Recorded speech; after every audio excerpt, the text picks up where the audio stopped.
Hello, everybody. Welcome to the 2022 Brownlow Medal Watch Along here on the Blue Abroad YouTube channel. We're adding a few bits of flavour this year. We're going to do the red carpet watch along before the count. So I thought I'd bring in the besties, Jasmina, Tori. Hello, hello. Hello. Hi. We ready? How are we doing this evening, Jasmina? How are we doing? I'm good. Bit of technical difficulties, but we're fine. We're here. We've made it. Well, that's like they say, that's showbiz, baby. Yeah. Tori, what about you? What's happening? It's about the same as Jazz. Ready to go. Very excited. Phone's been blowing up for about an hour, but turn that one off. But we're here. Well, tonight's going to be fun. We did this last year as well. Pommy and I just gave it a try, and we're glad to be back. I'm not going to have much to say for the next half an hour, but for those of you tuned in, we're basically just sitting here watching the Brownlow Medal red carpet, and then we're going to do the count afterwards. Pommy will be joining me after this. Ladies, what are we doing a watch along for a red carpet? Like, what do we actually look out for? The dresses. What about the dress? Okay. And who they're dressing. Who's the date? So, That too. We're looking at that. So we can see right now Christian Petrarca on screen with his partner. Where do the eyes go for you? What are you looking for? Her dress is amazing. Very understated. Love it. No, I love it. It's very, it's not too much. Like, she's not trying to be the center of attention kind of thing. She knows it's a bit of his night. She's just there to be her, well, I can't think of the word, but you get my point. I love it. I just love it. I love everything about it. And I love him too. But yeah, I love it. I love everything. Love. Jasmina, I should also give you a big shout out. Congratulations. You did it. Mr. Marchbank. Mr. Marchbank. 3 more years. I was about to say 3 more years. It will be 3 more years. We're not worried about it. I'm very happy. Took their sweet time, but very happy. Do we think he's going to jag a vote this year? You know what? That performance against Collingwood, maybe one. If he gets one, I'll tattoo him on me. Actually, no, I won't. No, because that's going to come back to haunt me. No. It sure will. For those asking in the audience, I think the only way to watch this is on Channel 7 on the TV, or if you have a tablet or a phone, you have to stream it on the 7 Plus app. That's the only way to watch it. I don't believe it's on Foxtel. I don't believe it's on KO. But yeah. I'm having troubles with the stream, not gonna lie, but okay. It's all good. It is what it is. Showbiz, babe. We're gonna power through it. I'm watching it all through on Twitter anyway. Right. Well, Lockie Neal's on screen right now with his partner in this blue number. What do we think about this? Yeah, that's good. It's good stuff. No, she looks incredible. She does every year. Last year was just as amazing. She looks good every year. Yeah. She's a very, very pretty lady. Have we got a running tally for who you think's best dressed so far? Have you seen many of them? Oh yeah. Hang on. We had a massive chat about this actually. We are vibing with Nat. Doherty's Nat. Yeah. Nat is. Yeah. Nat is. She's the one to be at the moment. Simple but sophisticated, and her little bump. Oh. Stop. Family gal, we love that. Nat and Doc +1. +1. Yeah. Baby's first Brownlow. 3 votes. Baby's first Brownlow. Stop. Question: who's winning tonight? Patrick Cripps. I want it to be Cripper, but I feel like it's going to be Lockie Neal. Okay. I think Cripps will be top 3. I feel like the games that he missed and when he came back, I don't know if he's going to be getting as many votes as what he did at the start of the year, but I think he'll start off really hot. But I think Brayshaw will do it. Mm. I'm a big fan. Really? Yeah. I want it to be Lockie Neal. I really do. Oh, well, obviously I want it to be Patrick, but Paddy, I think it could go either way. Like it could be a complete like Chris Judd 2010. No one was really expecting it, and someone comes out and just snags it at the last minute. 100%. imagine he wins it with the 3 votes from the Collingwood game. Add another win to the weekend. Yeah, W. Did we celebrate the game last night? Where were we watching? With a glass of wine at a party. I was actually out for dinner, and I had we were all having serious chats at the dinner table, and I just got my KO smack bang against my live updates sent through. Jazz, trying to talk to me, but I'm just eyes on the phone, mate. Eyes on the phone. I feel like such a bloke when I do that. You know, like all the boys, they just always have their KO open all the time. Nothing wrong with that. No. Have we seen all the Carlton ladies so far that have come up in the photos? Yes. I think Harry's mum Oh, icon. was best dressed. Harry Owen's mum. That's amazing. I love that. Wholesome, guys. Very wholesome. Amazing. I've only seen, but it's fine. We'll get there. Well, I've only seen Cripps, Doc, and Harry. I haven't seen anybody else. So Charlie took a friend, no misses. Walshy and Kennedy are together. I don't know if they took each other or what the sitch is there. Mm-hmm. I don't know if I've seen anyone else. I Yeah, think so. I think that's everyone. Yeah. So maybe we have some single blues that we weren't aware of being single. Charlie. Doing? Doesn't Charlie have a partner? That's why we're confused. We thought. Yeah, well, we're on top of this. Like, if you want the facts, like Tori knows. She knows who's single, who's in a complicated relationship, who's actually locked down, who's married, all of it. She knows. Ask me, I'm good. I'm up with the times. Who's odds on to be married next, do you think, or get engaged next? Well, Tori and I, or in general?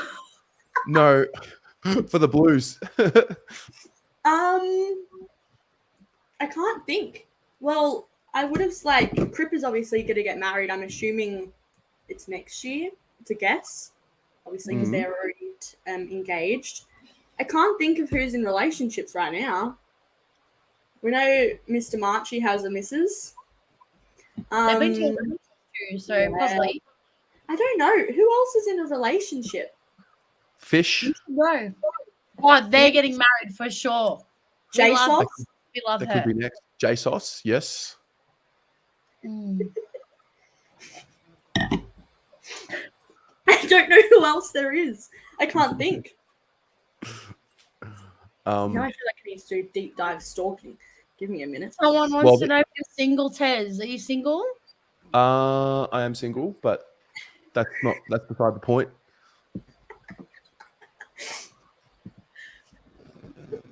We should be on the red carpet. That's the truth. We should be there. This Imagine how funny it would be if us three were just standing. The three of us on the red carpet next year. With our microphone. Yeah. So, what did you make of your Twitter year, Tori? My Twitter year? Well, welcome to the party. That's it? That's it. I started from the bottom. Now we're here. That's all I have to say. Twitter really had a year, didn't it? Carlton Twitter. It's still going. Is it? No, I feel like it's kind of slowed down, but it can blow up at any minute. We were trending. Carlton was trending last night, so I don't know where you've been. What? It's like trending blah, blah, blah, Carlton. Nothing to do with anything. Trending every day. Every day. Were you were you getting stuck into Collingwood people on Twitter last night? No, because I wasn't on my phone. No, True. I think I made one comment. I made one tweet, and I just said that the karma bus is still doing its rounds. But that's all I said. That's all I said. I don't. Yeah. I'm not getting involved. It's too Yeah, I messy. kind of left it. I left it too. I just don't want to stoop to their level. I think I said, my night just got 10 times better and it's a good day to live in Sydney because I ran into like 4 people with Swans jerseys on at the club and everything. Like, it was great. But like, yeah, I made a comment this morning, like everything rivalries aside, like seeing the photo of Jack Ginnivan and Dacos go around make me really upset. Like, seeing kids so upset. It's not a nice thing to see, and people making fun of the situation. I had a few people come at me for that one, but I made my point pretty valid that it's not about the player or the team they play for. It's about the person that's getting there at the end of the day. Yeah. Well, to be honest, I didn't say anything online because I'm jealous. Because I want to be in a prelim losing by a point rather than losing the way that we did in round 23. I don't know if I want to be in a prelim losing by a point. Also, they've had an unbelievable year, the Pies, and you have to respect it. Yeah. I know. You don't want to hear it. I've got a great Collingwood supporter in the comments, Manny. He is Collingwood's #1 ticket holder and slowly becoming Blue Abroad's #1 chat. Well, actually, Uga is the #1 person in chat, but Manny's a close second. Good evening to you, Manny. Also, ladies, how's this? $10 each donation. Ooh. Each. To see it. Hello. Bestie. Do you know what? $10 can get you a lot at Morphe. It can what? It can get you a lot at Morphe. What can it get you? A couple beauty blenders, maybe a face mask. No, it can get you a lot, especially when they have their sales. Oh, more. Yeah, fair. Okay. Yeah. I've got a question. You know how we have like this uniform with the Brownlow, they wear the bow tie or they wear the black tux. Do you think they should open it up and let them be creative? Yes. But I think they should stay formal. Like, it should still be formal. But I think it would be nice to see some of them rock up in like velvet like suits and stuff. Yeah, something You a know bit what I mean? different. Maybe like a checkered, like a different Oh, vibe. imagine someone with like a Harry Styles number. Stop. That could be a good. That might set the trend. 2023 might be a bit different next year. What's in at the moment for the guys out there wanting some fashion advice? What's in at the moment? Are you asking us? Yeah. You're the guy. Yeah. Well, I'm a big fan of checkered pants. I love checkered pants. Checker pants are okay. Colored checkered pants. I've got a green color. I've got like a red and blue, and I've got like a plain gray. I'm all about it. I think checkered pants are good. I think checkered skirts is where I draw the line because it's giving school uniform. Yeah, I get that. Okay. Jackets are okay for girls, like, obviously. Yeah. Pants go great. Do it. Love it. What would you be wearing tonight? Yeah, if you were there. What would I be wearing if it was up to me? Yeah. Yeah. Well, pause. We have some new fresh dresses on the screen. Talk us through these, please. Tori, you go. Oh, the white ones. They're nice. Very simple style. I've seen them before though. You know, change it up a bit, go for something different. But they are very nice, very simple, very elegant. Jazz? I'm bored. Like, straight up. Like, we can branch out a bit more than that, guys. We can. You're the experts. Well, what would I be wearing tonight? I'll tell you what I'd be wearing tonight. If it was up to me, I would probably be wearing a red velvet blazer. Do you know what I was going to say? You would be wearing that, Terry. I just knew. He gives the red velvet vibes. He does. He does. Yeah. Red velvet, you know, red's the color of power, a bit of a statement, walk in. However, I don't know. I'd have to be a bit on brand. How can I be Blue Abroad and walk in with a red blazer, you know? What about a navy blue velvet?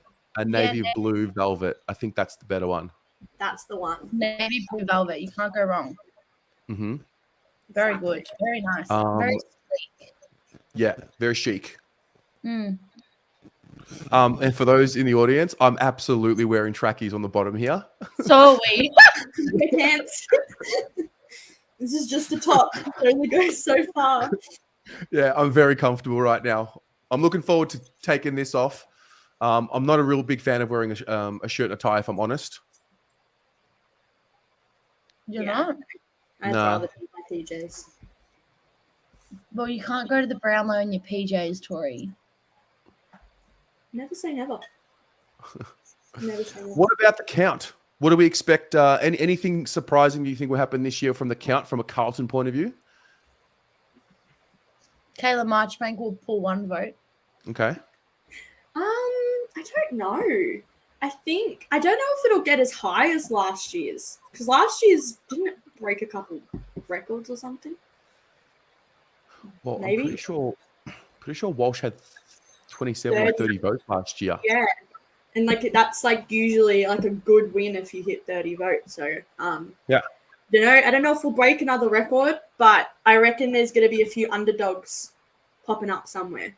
If they're Carlton or not, I don't know, but it'll be a good one. I just have a good feeling.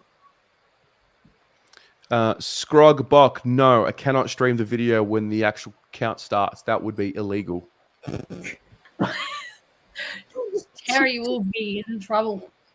That would be illegal, and the channel would be shut down immediately.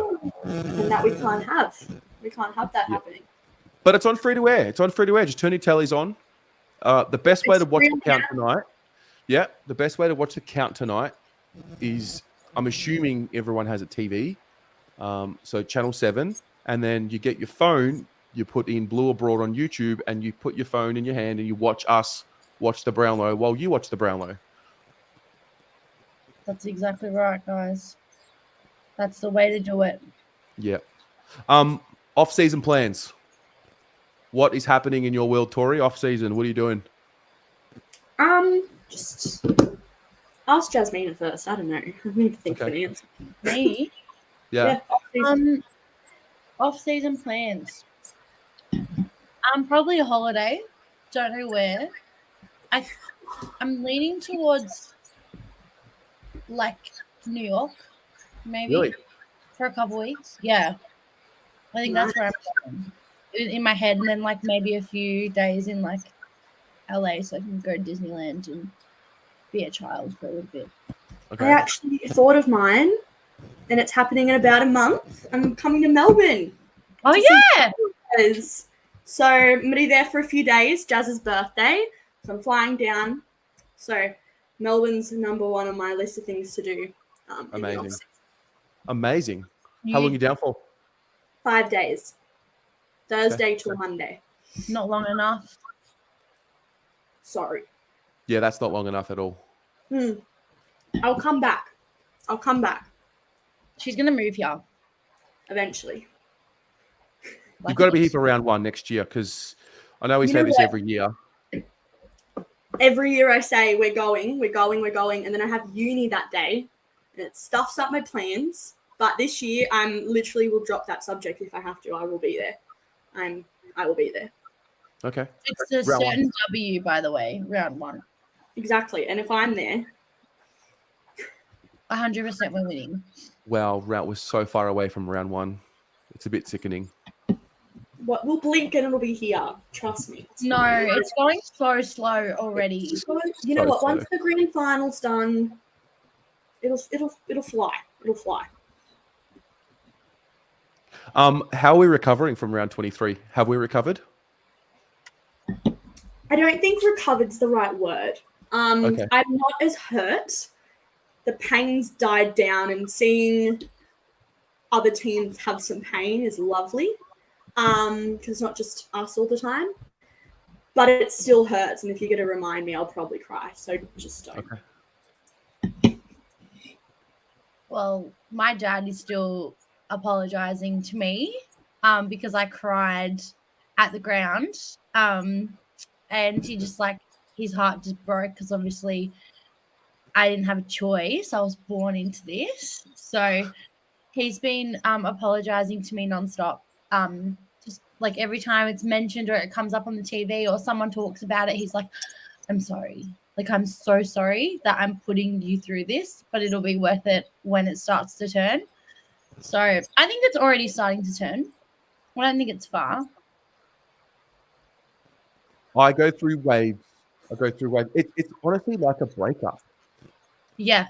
It's like a breakup. Like you have your good days, you have your bad days, and then every now and again you go back, you watch the footage again. It's like kind of going back in their profile, looking at their profile again.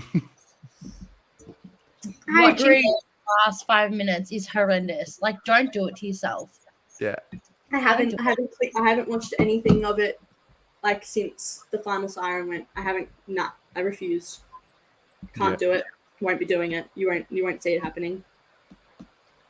Yeah, you're smart. You're smart, Will. I know, thank you. Have they shown Natalie? No, I don't think they have. Well, they're showing Doc right now drinking a coffee. Oh, Yeah, I think it's coming. That's what I mean. Are we showing Natalie? Because we want to show the people. There the she dress. is. That's All the right. dress. That's the dress. That's the one. That's the dress. That's the dress.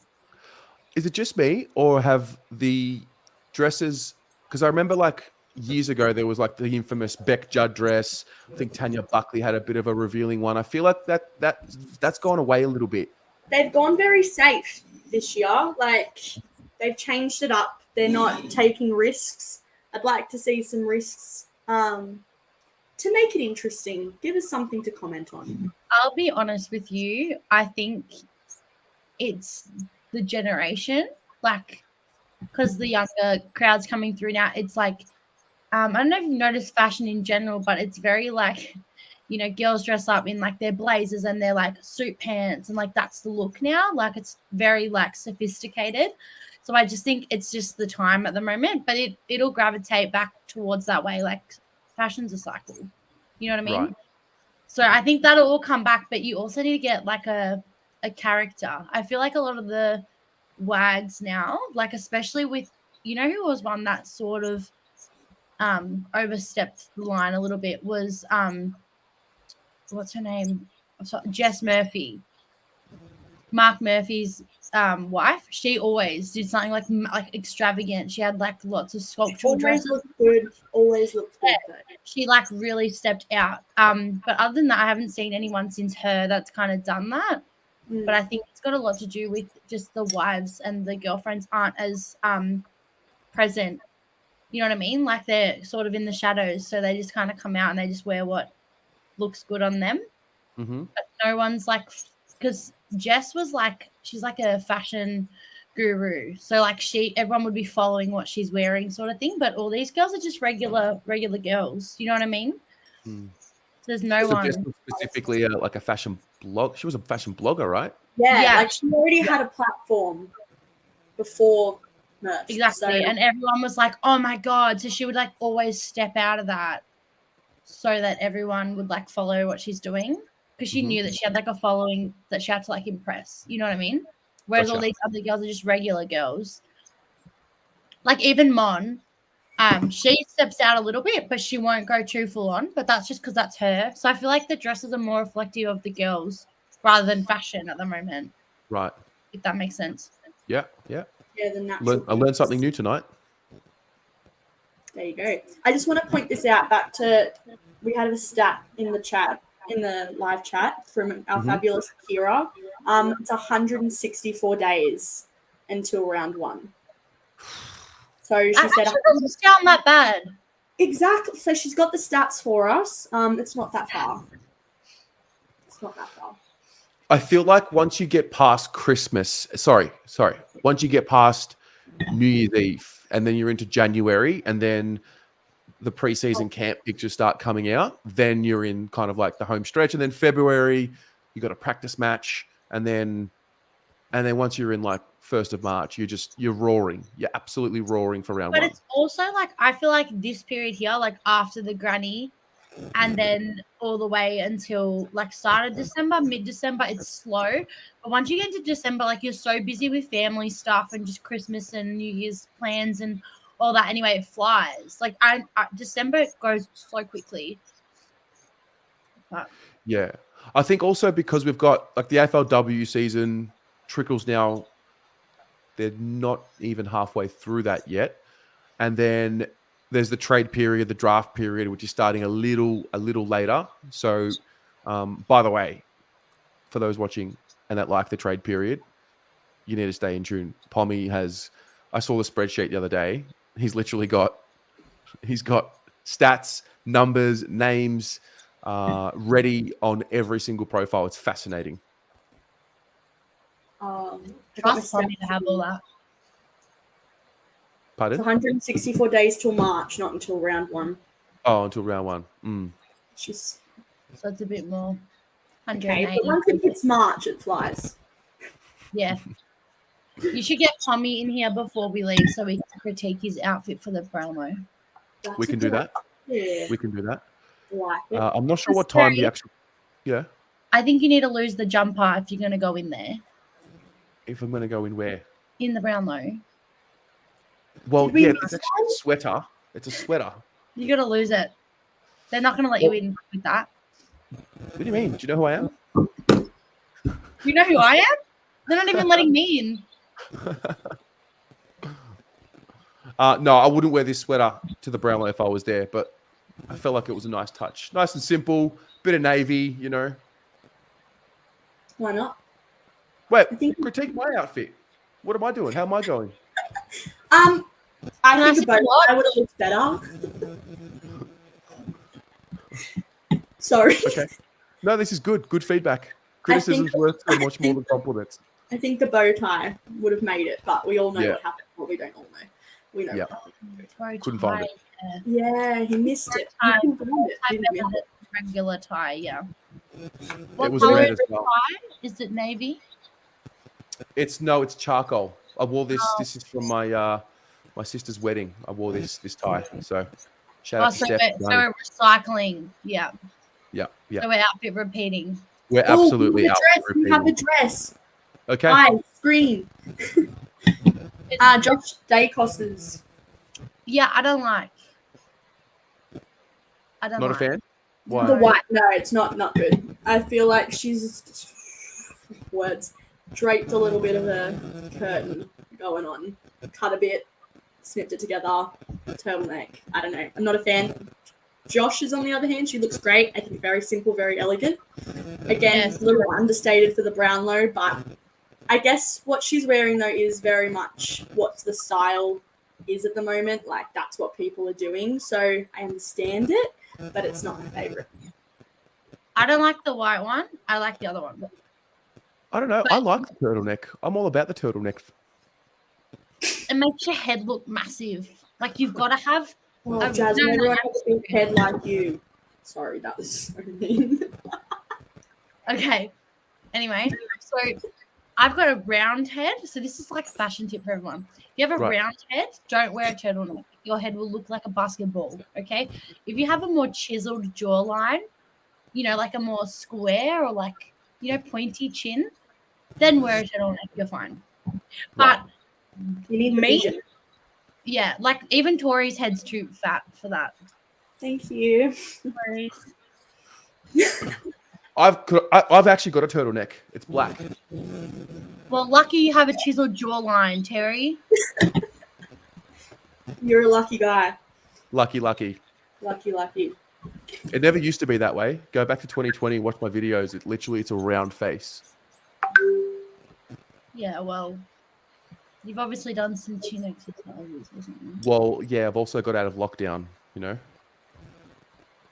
Not binge eating and stuff anymore.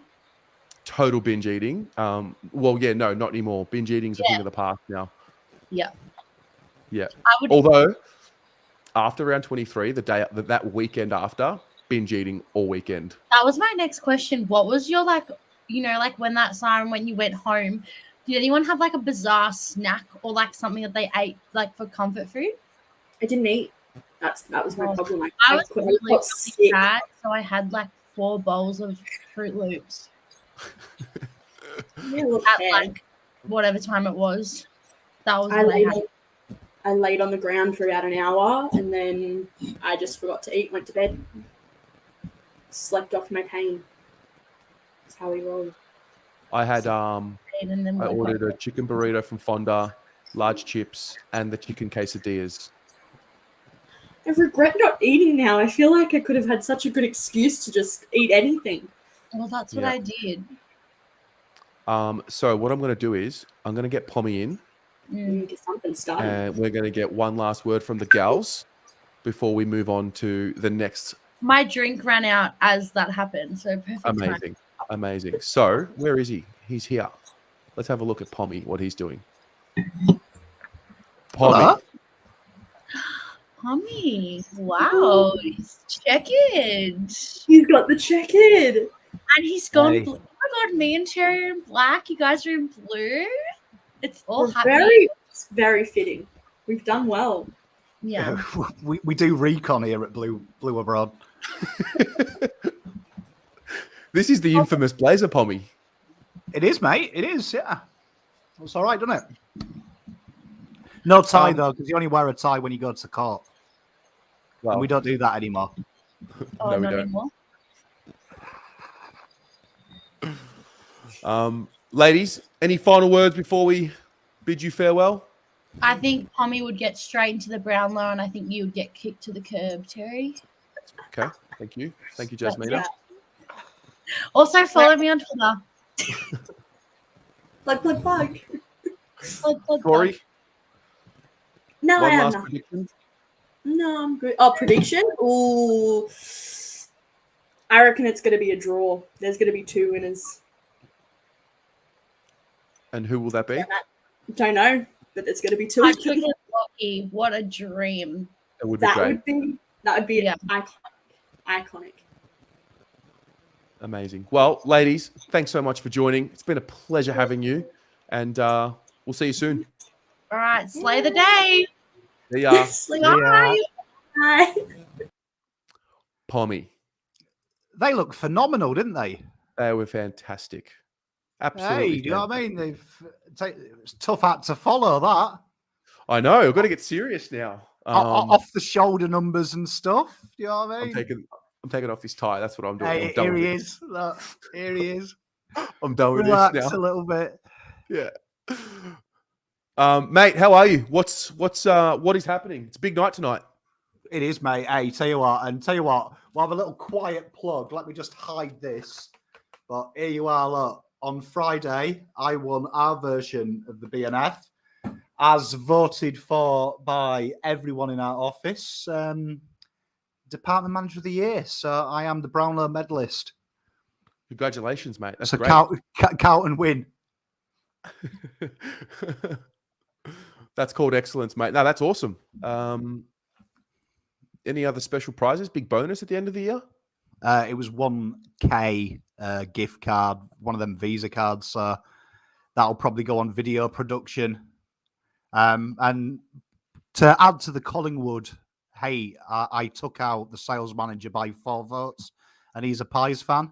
So Yeah. get fucked if you're watching.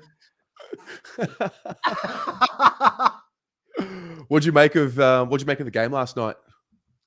Oh, it was phenomenal, to be honest. Let's be honest. It was phenomenal. I mean, I watched these finals games with complete neutrality and just enjoy the game, to be honest. So, I mean, it was great. It was up and down, wasn't it? Anyone could have won it. I did have a little bit of a smile at the end, I've got to admit. It's hard not to because it was just a point and it was poetic. But yeah, it's been a tremendous final series. I mean, since I've been here, probably the best one I've watched, if I'm going to be honest. I think all the games, apart from the Brisbane Geelong game, have been pretty good. Yeah. It could have gone either way, but it had everything, didn't it, last night? Had everything. It had controversy, missed shots, dodgy frees. It's the perfect game for a neutral to watch. It was amazing. Yeah. I knew I was very confident that the Pies were going to mount a challenge. A Collingwood supporter, a friend of mine, he said something about as long as they're within 4 goals at 3/4 time, they're always going to push teams to the limit. And I think it was a 23-point margin at 3/4 time. And you just knew that they just find a way to go to a level beyond what you think they're capable of. they're like a crazy ex-girlfriend or boyfriend. They just keep rearing their ugly head, don't they? Yeah. It's like being at a nightclub trying to avoid your ex. Yeah. Do you know what I mean? That's the way you describe it. You have to kill them. You have to kill them. Like, they don't know they're dead. But yeah, fair play to Sydney. If you did follow my predictions video, you would have made a lot of money because I said Kerno would win the Coleman, and I also said that Sydney would win the flag. So shame I don't put money on my own tips. I just throw them out to you guys. Giving out free money. Well, I'm all about the Swans this year. Who have you got for the granny? Who do you think will win? I mean, Sydney, but I've got to stick back on the Swans. I had a go at the start. I do think they might have run its course though, because I think they look dead on their feet in that fourth. yeah, But I've just got a sneaky feeling there's something about Papley, isn't there? When Papley kicked that goal, part of me thought, yeah, you knew they were going to get through. He has them moments, doesn't he? And I think Papley in a granny might be a different beast. I've just got a feeling. I think Buddy as well. You know, it's kind of his last hurrah, isn't it, almost? So it's probably the best chance he'll have to add another one to his collection. I've just got a feeling about Sydney. I like the way Sydney play. Geelong don't impress me. They are brilliant, but I just don't think they have that game plan that scares me. Well, I think Sydney, they can be anything. They can be up and down. And I think that's what makes them hard to beat for the Cats. yeah. I mean, I think it's 15 in a row for Geelong. It's one of the most softly spoken 15-game winning streaks I think I've ever seen. They're the Floyd Mayweather of the AFL. They are literally, you wouldn't pay to watch Floyd Mayweather fight. But he's just a masterclass of executing boxing. It's the same as Geelong. They just do the basics really, really well, superior to everyone else. But would I pay money to watch Geelong? Probably not. They're not a game that I switch on and get excited about because it's just literally repetition. I wish we were like that in a way, but it's hard to watch when you've got nothing riding on it, to be honest. Yeah, I know. I don't know if we're at the level of that prelim. I really do feel like first round, for the most part, I felt like we could have matched it with most of the teams that were there. And then that second round is probably where I feel like our ceiling, I still believe that we didn't reach our ceiling this year. I feel like the second round of finals was our ceiling. Nah, I think we've still got a bit of a way to go, let's be honest. I mean, we're not the finished article yet. I think Collingwood hold a lot of hope for the boys in the terms of what's possible. 17th to where they are is absolutely amazing. And basically all they've done is they've just become harder to beat. And you can see they've worked on them. We talked about it mid-season, what Collingwood worked on, their ability to make quick decisions by training their training and by being manic and tackle hungry. So, I mean, I think it's something that we've got to aspire to. I personally think, not being biased, I'd rather play the way Carlton do than Collingwood play and us learn the Collingwood way of keeping it tight. I think that's something we've got to learn, but I think our best versus Collingwood's best, I think ours is damaging. I think we have the ability to run over teams where Collingwood don't. I think Collingwood do it when their backs are to the wall, when you've got nothing else to lose. I think they've probably handled pressure a little bit better. So I think when it all comes together, it'll be exciting. But I mean, this time next year, this will be the icing on the cake. This won't be the main event, the Brownlow. So I'm looking forward to doing it next year where I might be half cut and getting stuck into people because we've got a granny next week. Well, speaking of the Brownlow, what are your overall observations, thoughts about tonight? We'll open it up to some people in the comments as well. Who wins tonight? Those of you watching at home, who wins tonight and how many votes will they accumulate? I think it's Clary. I think Clayton Oliver wins it. I do. I think Cripps, Tuck will be in and around. I think Neil will be in and around, but I've just got a feeling that Clayton Oliver, when you look at his games, I think it's going to be about 29, 30 votes for Clary. I think he had the luxury of when he has the 3 votes, not many players stood out. And when you go deep into how it's historically voted, clearances and disposals in the centre win this comp. And Clary gets 90% of his right under the umpire's nose, so it's why he polls well. So it gives Cripper hope, because there's a lot of games I've looked at every predictor, and they've given 3 votes a lot to Doc, 3 votes to Kerno in some games. And I can tell you for now that won't happen, because halfback flankers genuinely don't get them. And I also think forwards, we've seen it many a time, 4, 5, 6 goals, they don't get 3 votes. Happened a few times last year with Jezza Cameron as well. It's one of them things. So I think Cripper, when he's had them 32 games, and we'll go into the stats a bit later, we've got it for every round, he's like busted out 9-11 clearances. And for some reason, the umpires don't see pushes in the back. So their memories are short, but they'll remember them 11 clearances, they stick out. So I think it's going to be an interesting one, but I think Cripper's going to be right in it. And we'll probably know around them last 5 games if Cripps sneaks votes in them 1 votes when we've lost as well, which he has got a chance to do. You never know. Our boy could. And I'd love to do it, because you imagine the banter after he should have been suspended. Can you imagine the banter on Twitter? So I hope it happens. Yeah, I think Cripps will be far ahead at the end of round 7, 8, because I think his first 6 games, if you take away the Gold Coast game where he did his hammy, and obviously he missed a game as well, I think he was best on ground in all of those first 6 or 7 games.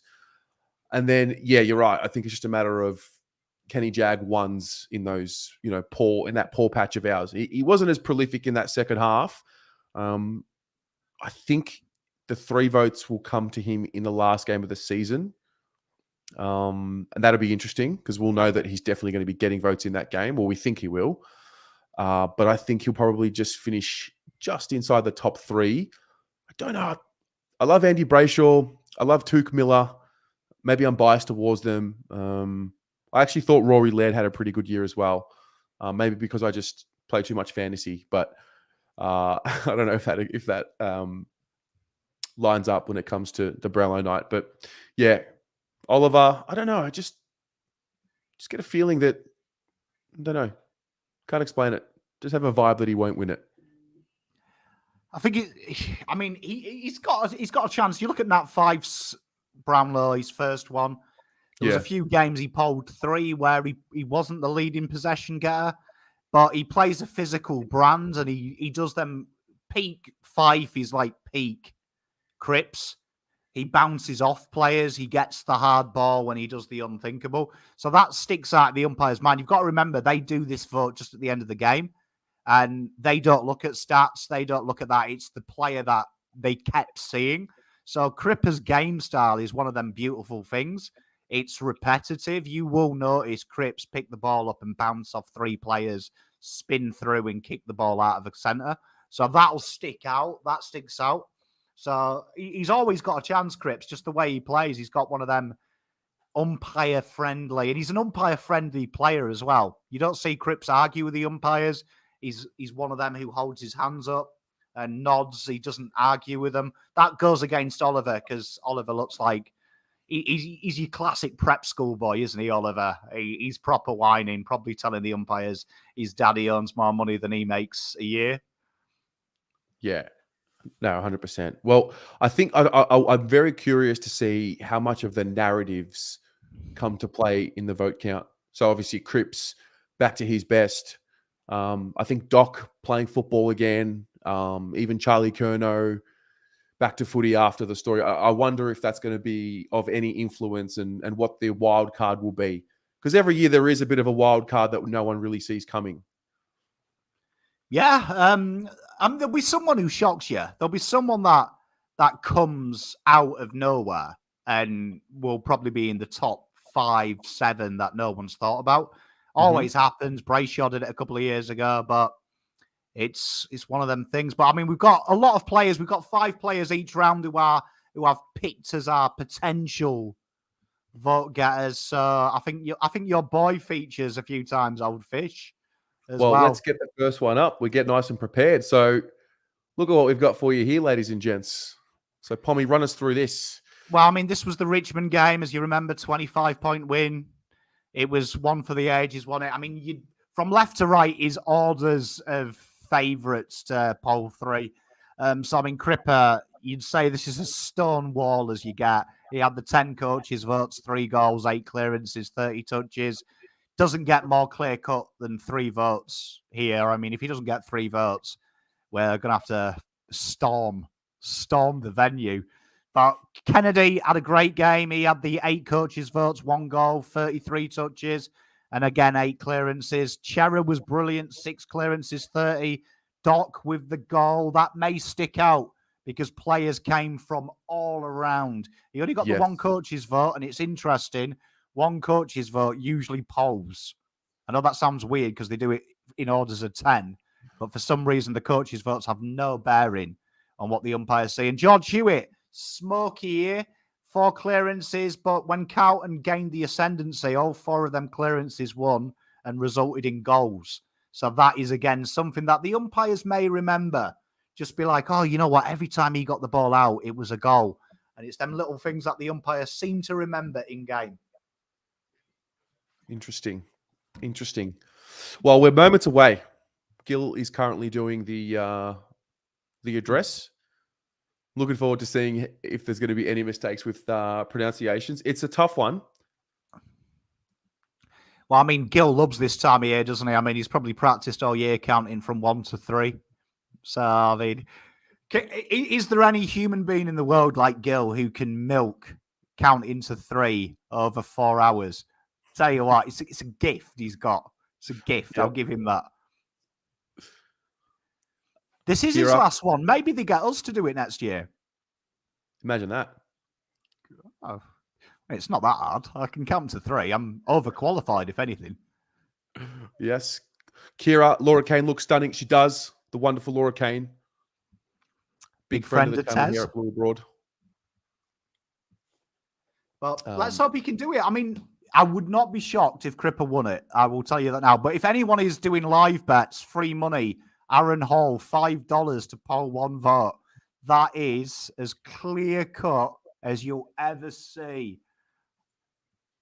Aaron Hall to poll a vote. Yeah. Tell thee now. I think I'm too late. Yeah, 22 seconds. Sorry, I should have said that earlier. My bad. All right. It begins. We're running through the highlights. This will be fun. I think this will be entertaining for us because we know we've got a favorite in the top 5. We're currently going through the highlights. Great game, though, wasn't it, this? I mean, let's go back. I like March. That's when we're all excited. You've got blind hope, blind faith. Pre-season was pretty good, wasn't it? We destroyed the premiers. And that first half, it was kind of, we've been here before, haven't we? We think we're good. We're maybe not as good as we think. But tell you what, we saw that Voss. That was probably Voss's perfect game, wasn't it? Voss's perfect game. That was his game style in a T, wasn't it? I think so. It looks like we're on a bit of a delay. Seems like Cripps has got 1 vote. If Cripps has got 1 vote here, Chera with 3. Tell ya. Well, there goes Cripps' Brownlow, ladies and gentlemen. I am actually shocked by that. Like the Matthew Kennedy too, I understand. The Chera being in the votes, he was in there. But 1 vote with, 3 goals, 30 touches, 8 clearances. Jesus.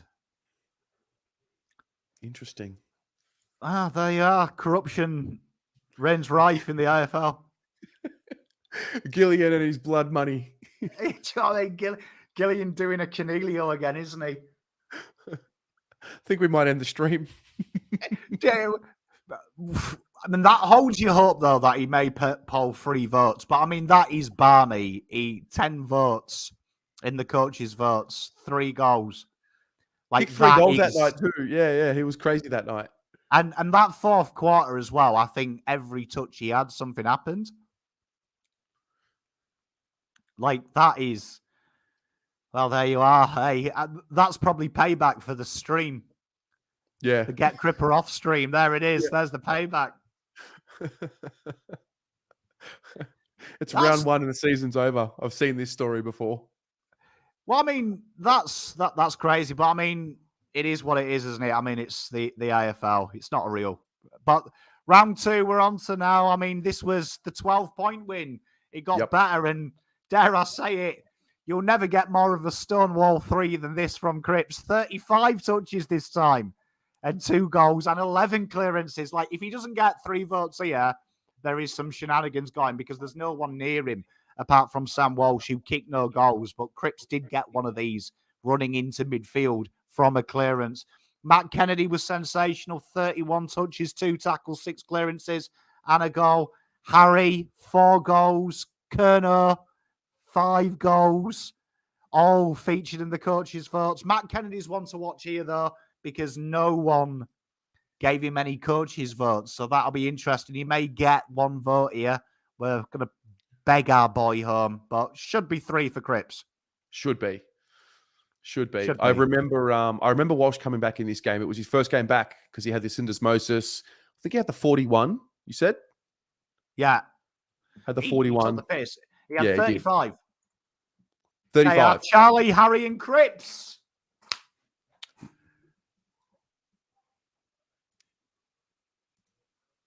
He's done it. I thought Charlie was better that game. I thought Charlie was best on one of Told you, goal kickers always tough in this industry. Yeah. Always. It may be that Harry. This is interesting. Harry got a clearance in a ruck contest just in front of the centre bounce square. So they may remember that. Always, that's one of the things you look for. How many centre clearances and where they got them in their stoppage clearances, because umpires love them. Absolutely love them. Yeah. I think the other interesting part, we're very behind. I think we're a good 30, 35 seconds behind the broadcast, which brings another element of surprise, because we've got people that'll let us know in the comments and really take charge of the watch along. So we've got to get ahead with the with our round previews before the results come in. Well, we can do that. I mean, they're on the last game now, but I mean, then we've got the nail biter, haven't we? Yep. Round 3, 1-point win. This was the scary one, wasn't it? Sam Docherty here. This is going to be the one where Cripper might book him 3 minutes, get the 3 votes. But Doc was sensational this game. 33 touches, 3 tackles, the 1 clearance. The coaches loved him. Cripper, 6 clearances, 11 tackles. Now, 9 of these were from centre bounces and stoppages in the centre. So they'll remember that. And he had the goal. Walsh, 32, 2 clearances. Look out for Hewitt and Kennedy here, though. 9 clearances each with 28 and 30 touches. These guys were really dominant, particularly in the 4th. When Carlton were clinging on, they really went to work. So chances for them. But I look at Cripps here. 3 votes. This was a very good game. I remember this. Was at this game. I think this was the first time I saw us at our best. And I thought, wow, that's very scary what we're capable of doing. It was Taylor 2 halves, wasn't it? I had my feet up at halftime. It was one of the many watch-alongs where I got my feet up at halftime. Yeah.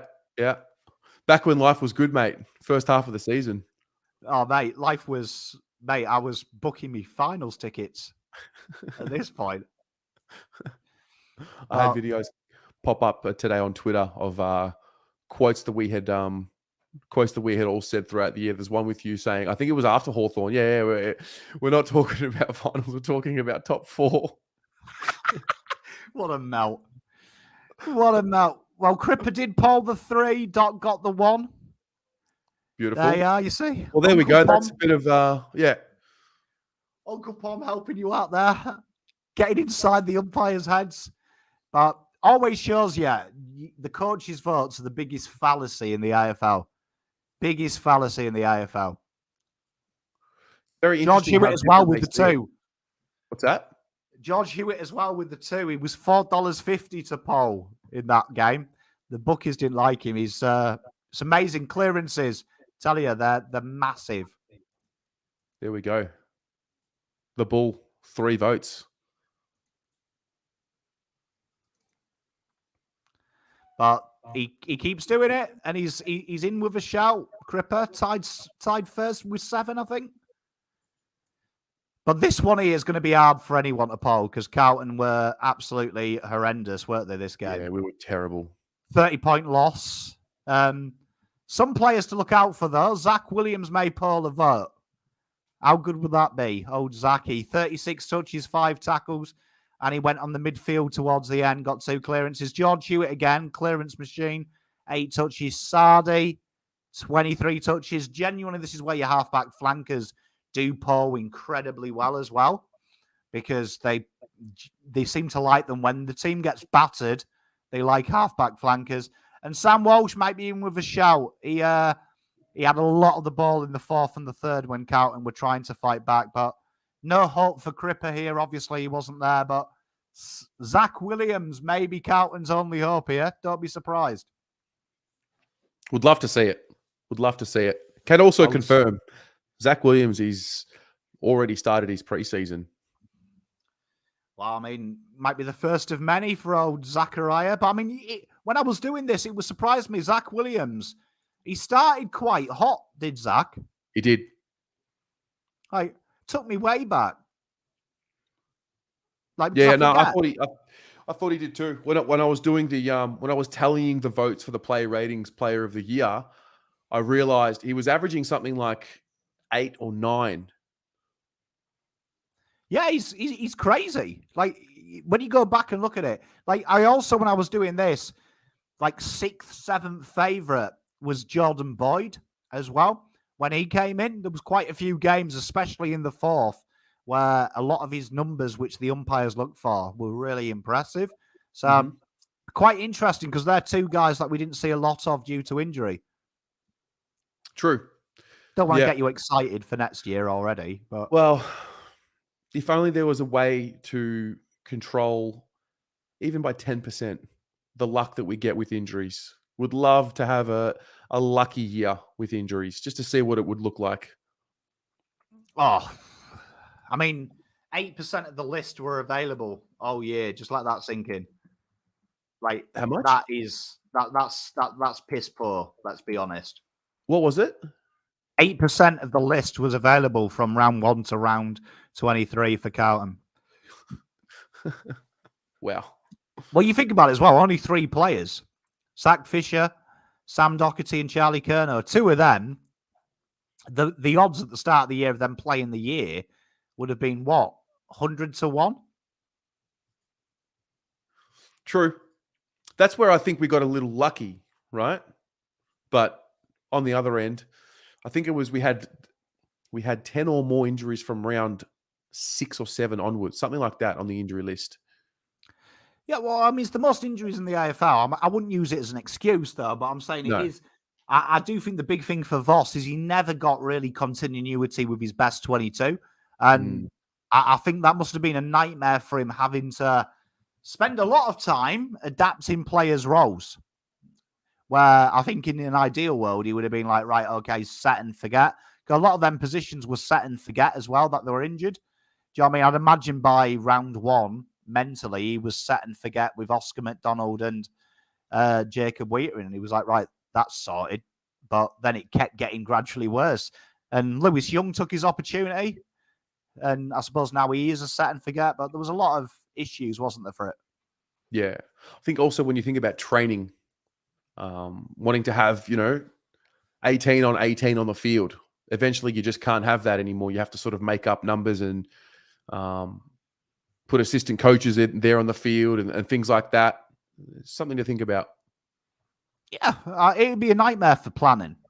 For planning, definitely. Probably didn't enjoy that. It might have been fun at first, being a bit creative and going, oh shit, Jordan Boyd's a good back pocket. What a dub. But you had to feel for him. It did seem to happen as well, that he'd get a player and you'd be like, yeah, this player's going well. And then suddenly they'd go down. It was a bit of a cursed year for him, but hopefully this time next year, hopefully we go the other way. 92% of our list is fit and healthy. Yep. Fingers crossed. We're about to hit round 4. Not expecting too much. So Zach Williams and potentially Sam Walsh. Do you know what I mean? Potentially George Hewitt, the clearance king. He's going to be someone that if he got more ball, could really ruin Cripps and Walsh's Brownlow hopes in the future because he loves the clearance. Speaking of Walshy, Mark of the Year winner of last year, presenting the award this year. Tell you what. Oh, look at him. Got the fade on him. Look at him, yeah. And look at Abby Holmes as well, look. Looking great, Abby Holmes. She is indeed. I love the yellow. Love the colour. Yes, absolutely. Bit of energy in that. Bit of energy. This is Tom de Koning, isn't this? For Mark of the Year? Yeah. I think so. Or was it Adam Sard? Surely Adam Sard is No, it didn't get nominated. Oh, that was good. Are the AFL high? Because Adam Sard was high when he took Adam that mark. Sard was high. Look at Mitch. Look at him. Oh. The Greek freak. Like, if Toby Greens is in, Adam Sard was about twice as high. Yeah. What do you mean? Oh. How is he nominated? How is he in this? Because he wasn't nominated for Mark of the Round that round. Mate, ever since it's that watch along. They just don't want to give us too many awards. 100%. Yeah, look, the Greek freak. Look at, you know what? That's fairly impressive though, because look, he's lateral halfway through. Look, oh wow, solid effort that. Oh, good hands. A win for the Greek community. Yes, Ari, very good. I like Alex Pearce as well in the background as Mitch takes that mark, and he just punches the air 20 meters away from the ball. That should be an award for worst spoil attempt. Wait, I need to understand something. You can only be nominated for Mark of the Year if you are nominated for Mark of the Round, correct? Yeah. I'm pretty sure Adam Sard was given Mark of the Round that round. Am I tripping? I'll go back and have a look. Yeah.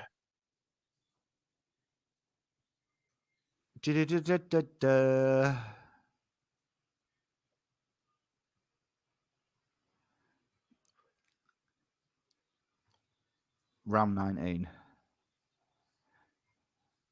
Says he was nominated. Sard? Yeah. No, him. On their website. I don't know how true that is. Well, yet again, Carlton Rob. It's the conspiracy. Gillian and his blood money.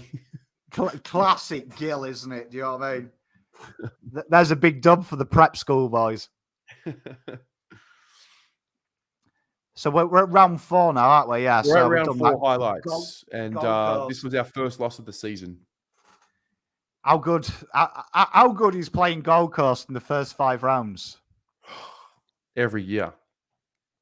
Do you remember when we played in round 2 a couple of years ago? And when Tom Lynch played for him, and it was 2017, wasn't it? We ran Richmond close, and you thought, it's all right, we'll batter Gold Coast. And Tom Lynch took piss. I remember that 6 or 7. That was at Marvel during the day, and the roof was open. Yeah, and he absolutely took the pina colada from memory, Tom Lynch. Yeah. And Max gone with 3 votes. Oh, yep. Rooks don't get votes. Also, I think Daisy Thomas had 20 possessions or so that day, and I remember people saying like, "Yeah, he's earned his contract, the $750,000 a year we paid him." Do remember Classic that? Carlton. You know what is amazing there is Jeremy McGovern polled 2 votes in one of the more one-sided games I think I've ever seen. Yeah. Cripps still winning it with Bray. This might change though. He was pretty good, Brayshaw, against GWS. Well, Brody. He's done Love it. it. Well done. I've never complained about the umpires. Brody, fantastic. Yep. So look out for Zach Williams. Like I said, my smoky here. This There was he is. another. I think it was 1 vote. There they are. You see, there's another $4. Z-Will. Good surname. It's a great call by you. Hey, I might have to change my slogan, my family slogan name. Williams are winners. There we are. Right. 5, 3-point win against Terry's favourite side, Port. This one here, the bookies reckon Charlie's a lock, 5 goals. I wouldn't be surprised Sam Walsh to get 3 votes here. 38 touches, 4 clearances. I don't think 5 is enough to stand out because 2 of them were routine goals. George Hewitt, another one to watch out, could be a threat for 3 votes.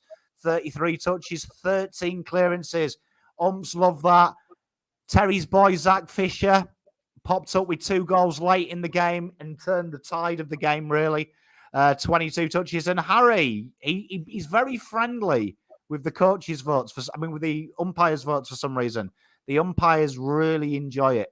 I don't know why they like Harry, but they always seem to favour him. So he could get a vote here as well. They don't like paying a free kick to him, but they like giving him a vote. It's weird. Maybe that's the offset because they know they absolutely butcher him in the game and they're like, we'll just give you votes, bro. I had a good giggle at this comment from George. To be honest, why would the Brownlow be based off the umpires' votes? They don't even know how to umpire the game on the spot, let alone vote on who would be the best. Spawn. Absolute Mickey Mouse voting system for the best. The one I don't get is the fairest part. Who cares if you're well behaved? If you're the best player in the league, you're the best player in the league. True. You know what I mean? I don't care if he goes around chinning players. If he's the best player, he's the best player. Correct. If he's the best on ground. But maybe that's me. Looks like Sam Walsh had the 3 votes. Told you, this is what the bookies did in the media. They favour goals. And I'm telling you now, umpires don't care if you kick 200 goals. They give it to a mid. But, yeah, Cripps won't poll this game. Unfortunately. See, George Hewitt there, 1 vote. Charlie, hey, my boy. You read it out Sammy exactly how it happened. I like it. Hey, yeah, mate. This is my grand final time. This is where I'm sad, and I'm away in a cave somewhere playing with numbers. Very curious to see what our table looks like by the end of the night. Yeah, well, I mean, at the moment, barring a miracle, Cripps is tied 3rd, 7 votes. Tied 3rd, so he's 2 off the lead. But this one here is a return to Cripper. Now, we lost by 35, but he had 32 touches and 3 goals. Now, go back to round 1 and go back to round 2 when I said when you get over 30 and you score 3 goals, you're a lock for 3 votes. Based on AFL history, Cripps should poll 2 votes even though he lost, right? Let that sink in. Minimum of 2. But if they do shock you, because you look at Fremantle, no one really took the piss this game. Cripps did poll from the coaches the best player, but Sam Walsh may be an option here. 3 clearances, 36. Sam Doherty, he stood up in the 4th. George Hewitt again, and Adam Cherrer against his old club had a good game. 5 tackles and 7 clearances, all within the 3 umpire radius, which you like. Going to be tough when you get battered, though. It's got to be said. It's tough when you lose. But Cripps, I would say Stonewall for 2 here. I thought this round was interesting because I remember TikTok after this game and the Fremantle fans getting stuck into me because I said that it wasn't a rivalry with Fremantle and they weren't that they weren't that guy. I don't think they liked that very much. Well, but it's not a rivalry. It's just not a rivalry. Well, it's not, is it? I mean, Fremantle's just one giant shopping centre in the WA. I don't give a fuck about Fremantle. Pull your head in. Pull your head in. It's just a Westfield, mate. It's just fuck off Westfield. But no, Joe. I mean, they had a good year, Fremantle, this year, let's be honest. And I'm a big fan of old Brayshaw. There's something about him. Ever since he got that king hit from Gaff, I don't know. I've always had a feeling. I've always had a little soft spot for him. Well, yeah, correct. He was punched into next week, and he came back a lot better for it. Mate, he was, and you know what? He's probably laughing at Gaff now as Gaff's career goes down the shitter, and Brayshaw's is flying, isn't it? Absolutely flying. Yeah. But Shout out to Gratz. I know he's watching. I've just seen his comment. I love you, really. I love you. I've got a few Frio mates, so I love them, really. Yeah. You're more than a Westfield. You're also a Macca's. With a drive-through and a 24-hour service. And your ice cream machine's not always broken. Are they? But this one here, Cripps should get to. Do you know what I mean? Should get to. And we're coming up to Crippsville here because the media here absolutely hated Cripps over the next 3 games. And I can tell you, here's Pom's bold prediction. In the next 3 rounds, Cripps will poll 8 votes. In the next 3? Yeah. Okay. AFL media, I think, has him 4. But I don't buy into Charlie Curnow, the Adelaide games, getting 3 votes. Yeah, the goals, like you said before, the goals don't necessarily mean 3 votes.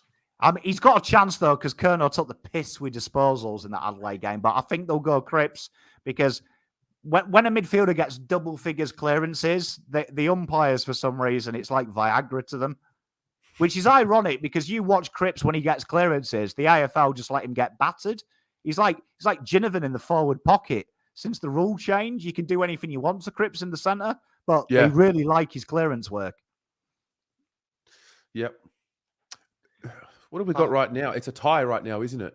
It is indeed, yeah. And we've got old people eating soup.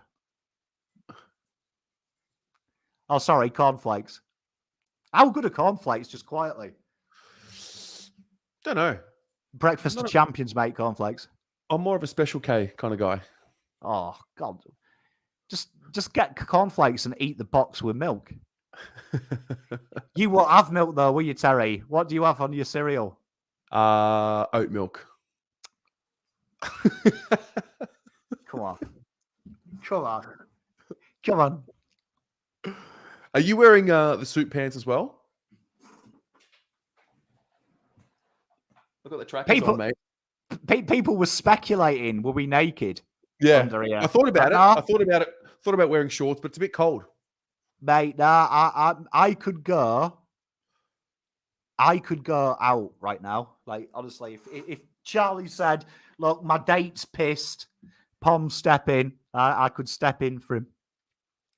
Absolutely gutted as well that Charlie took his mate. He could have taken me. I wrote a song about him. True. What's his mate done? Surely he knows about the song. He's got to know about the song. I can confirm he does know about the song. Really? Yeah, but yeah. I'll take him to Rebs. I'll be his date for Rebs. You can make sure he doesn't hurt himself.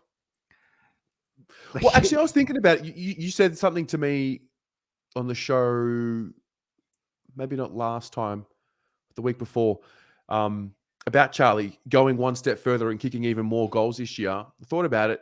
Why not? Another full preseason into his body. Why not? Mate, this time next year, honestly, it's going to be Charlie Curnow's league and we're just happening to be commenting on it. Yeah. Honestly, no one in chat can honestly look me in the eye and say Charlie Curnow isn't the best footballer on the planet. Like, we've got Haaland in the EPL. Curnow is Haaland. He's that class, but he's better looking. True. Alrighty. Gav, Rebs is still a place. I remember going out to Rebs the first time I came here and someone telling me the story, be careful there, because they found a dead body cleaning up 2 days after it closed. They're the kind of places Uncle Pom likes to drink in. If there's been a fatality and people have just carried on drinking, that is my kind of bar. Wow. Wow. Oh, dear. This was a horrible game, wasn't it? This was a terrible game. God, do you remember it? Such a bad day. 4-2 after this one, I remember. I remember that was the positive. Techno Blade, 65. Who do you reckon will win the Brownlow? Well, I said Brayshaw earlier in the night. I reckon Clary. He's going to come from nowhere. Old Clary. Or Neil. What a great nickname. Clary. Such a posh school name, isn't it? Private school. I hang a lot of shit. I went to private school, though. But yeah, it is the kind of Clary. You went to a private school. I did, yeah. I betrayed my people. Public school for life, baby. Laylaw Secondary College represent. Mate, Scarborough College, private school. It was one of them pompous schools as well because it has independent school after it, just to stick it to the riffraff. Just to remind them. Just to remind them what the socio-economic pyramid was. Bow down to my supremacy. Oh dear. Yeah. Yeah, I was one of them. Can you imagine me at private school though? Just so you know, people are super posh. At my school as well, people were super posh. Like I was so embarrassed. My pop used to drop me off at school, and people would have Mercs and Rolls Royces, and he'd turn up in his like clapped out Ford Austin. They like pissing out blue smoke because it was a diesel engine. Happy days. Happy days. The good old days. Where was this? Your school? Scarborough College, so North East England. Scarborough College. Wow. Sounds very royal. Mate, it's very posh. It's very, very posh. A private school in England. Why are you shocked? We invented private schools, bro. What are you on about? Yeah. No, I'm just trying to picture the etiquette, the uniform. Yeah, it was a navy. It was navy jacket, so it was like this, but really Carlton navy, and we had a private school that was twinned with us, which was Lisbon, which was the primary school, and yeah, it was like full of doctors, and I like my school peers, but let's be honest, they were wanker people. Let's be honest. Right. They're not the type of people Uncle Pom would naturally associate with. But there's a reason that I became a golfer. You've always got to remember that. Like, common kids in a posh circuit. No, it was always going one way. They were nice, though. I'll be honest. They were nice, but not my type of thing. All right. Tell you what, they love adding the mayonnaise onto this night. Well, I mean, ours is more interesting, isn't it?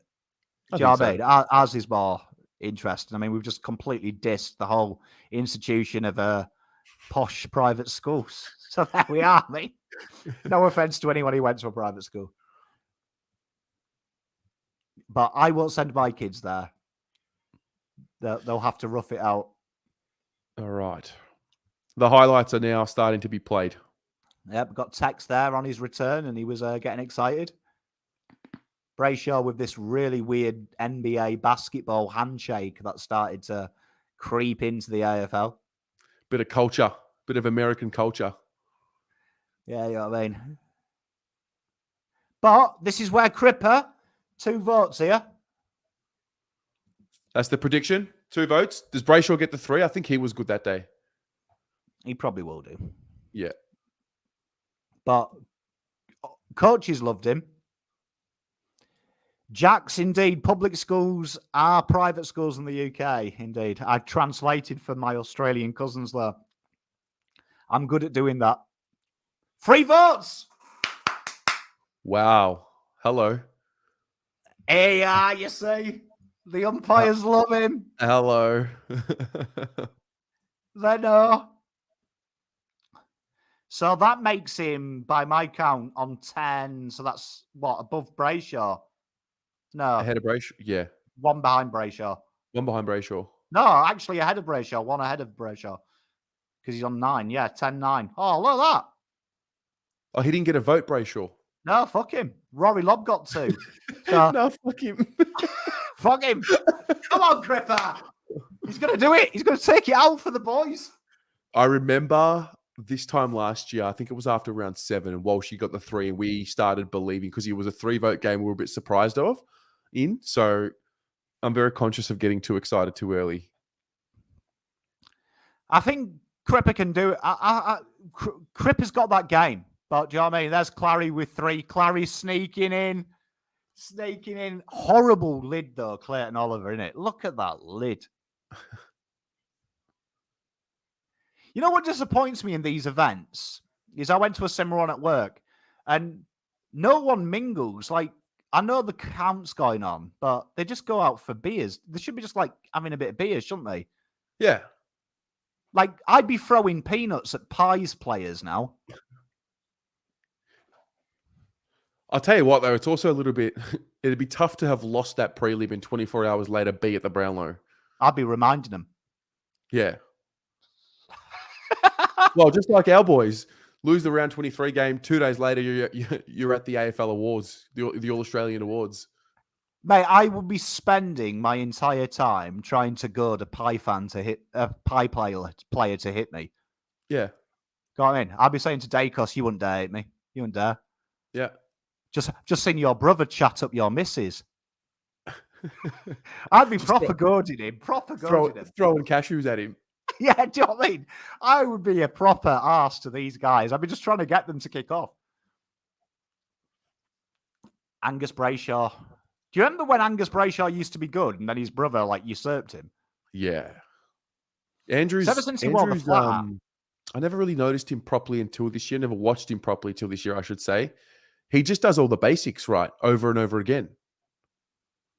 He a lot of them players though are like that, aren't they? That seems to be the modern day player. Yeah. Doesn't it? Like there's a lot of players now coming through that are just boring to watch. Like that's what George Hewitt's that for us. It's like watching paint dry, watching George Hewitt play football. But it's so effective for your team. But I would not pay to watch George Hewitt play football. It is absolutely monotonous.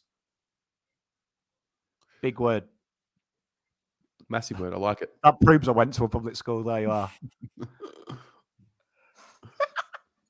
You know what? Interesting fact while they're filling it in. When I was a kid, and this is a true story, I joined Scarborough College in year 8 when we moved back there.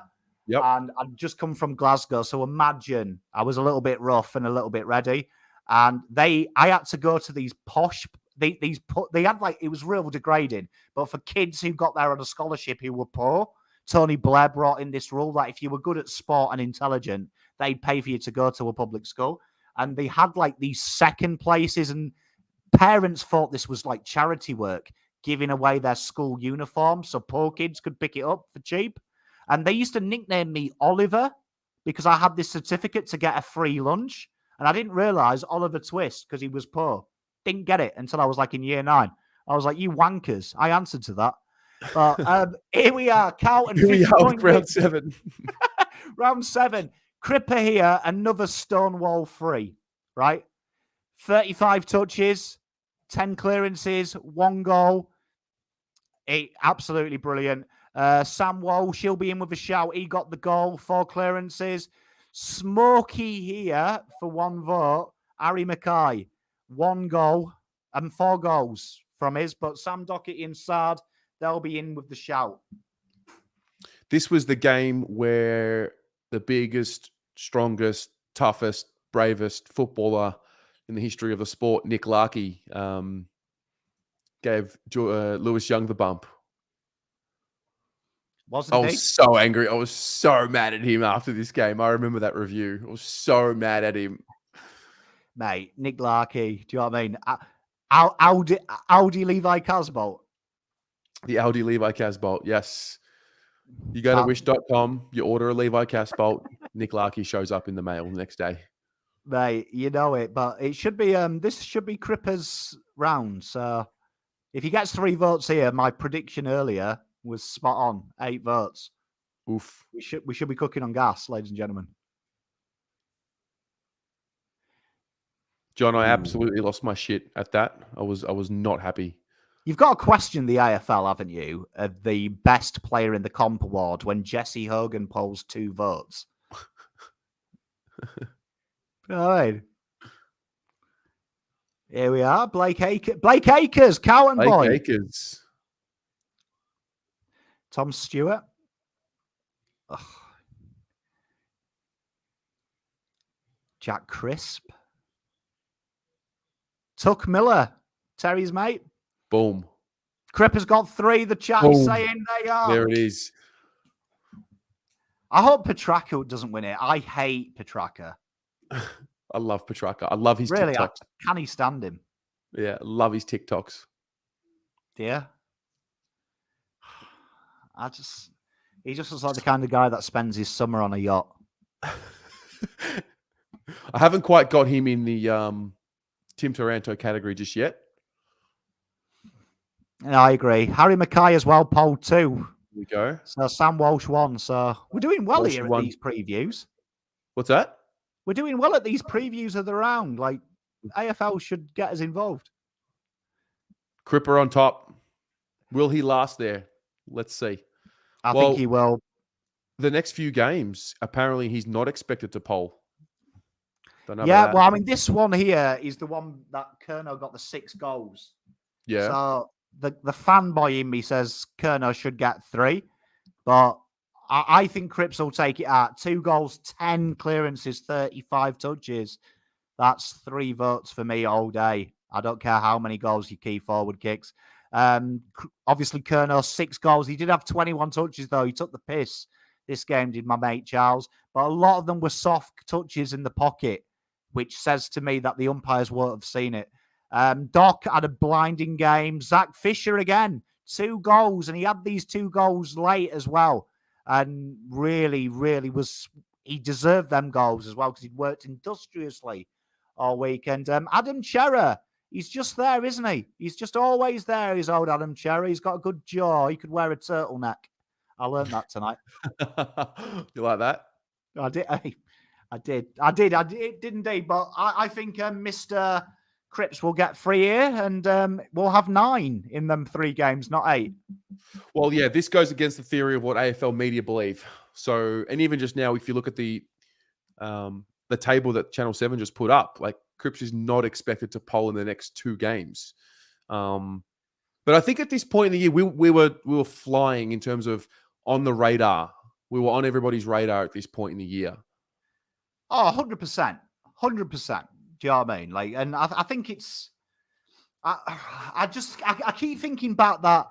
There's just something magical about AFL likes a story, and sometimes it likes a story it hadn't created.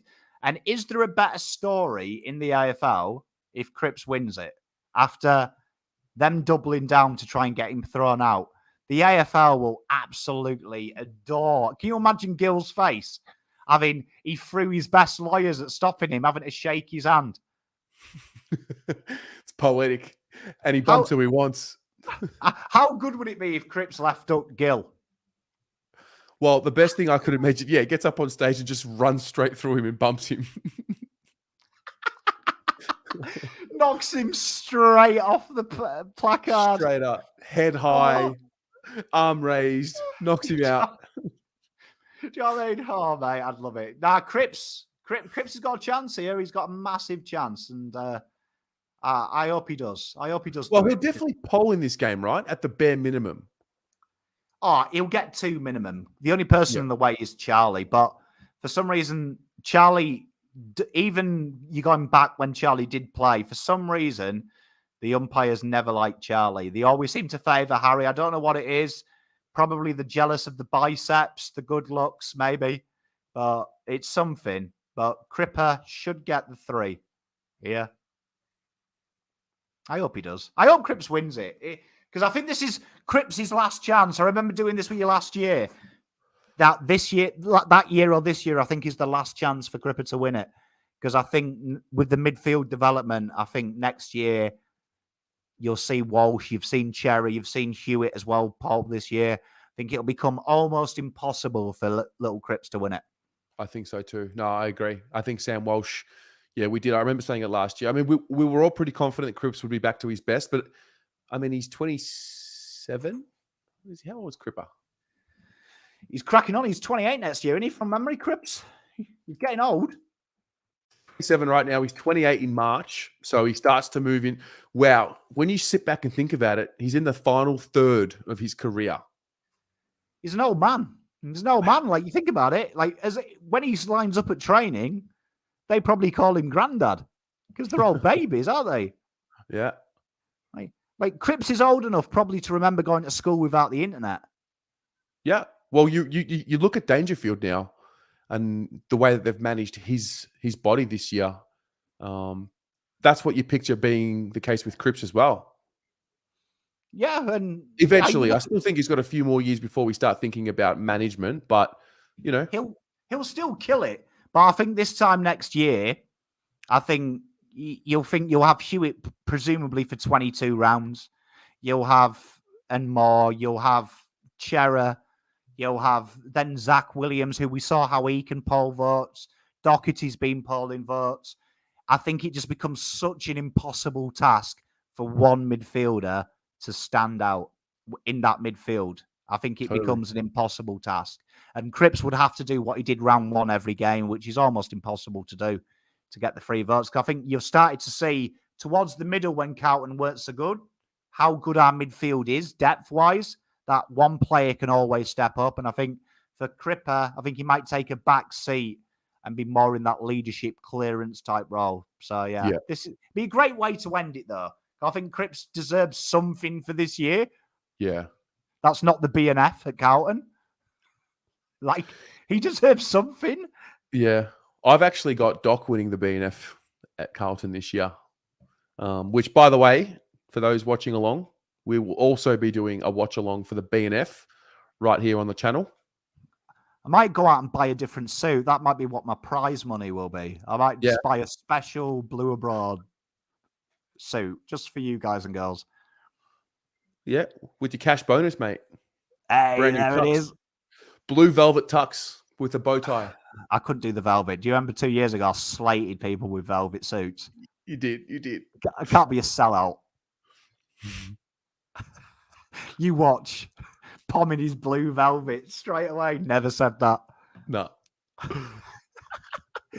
All right, ladies and gents, the round 8 highlights will start shortly. We're expecting Kerno to be at the top with Cripps.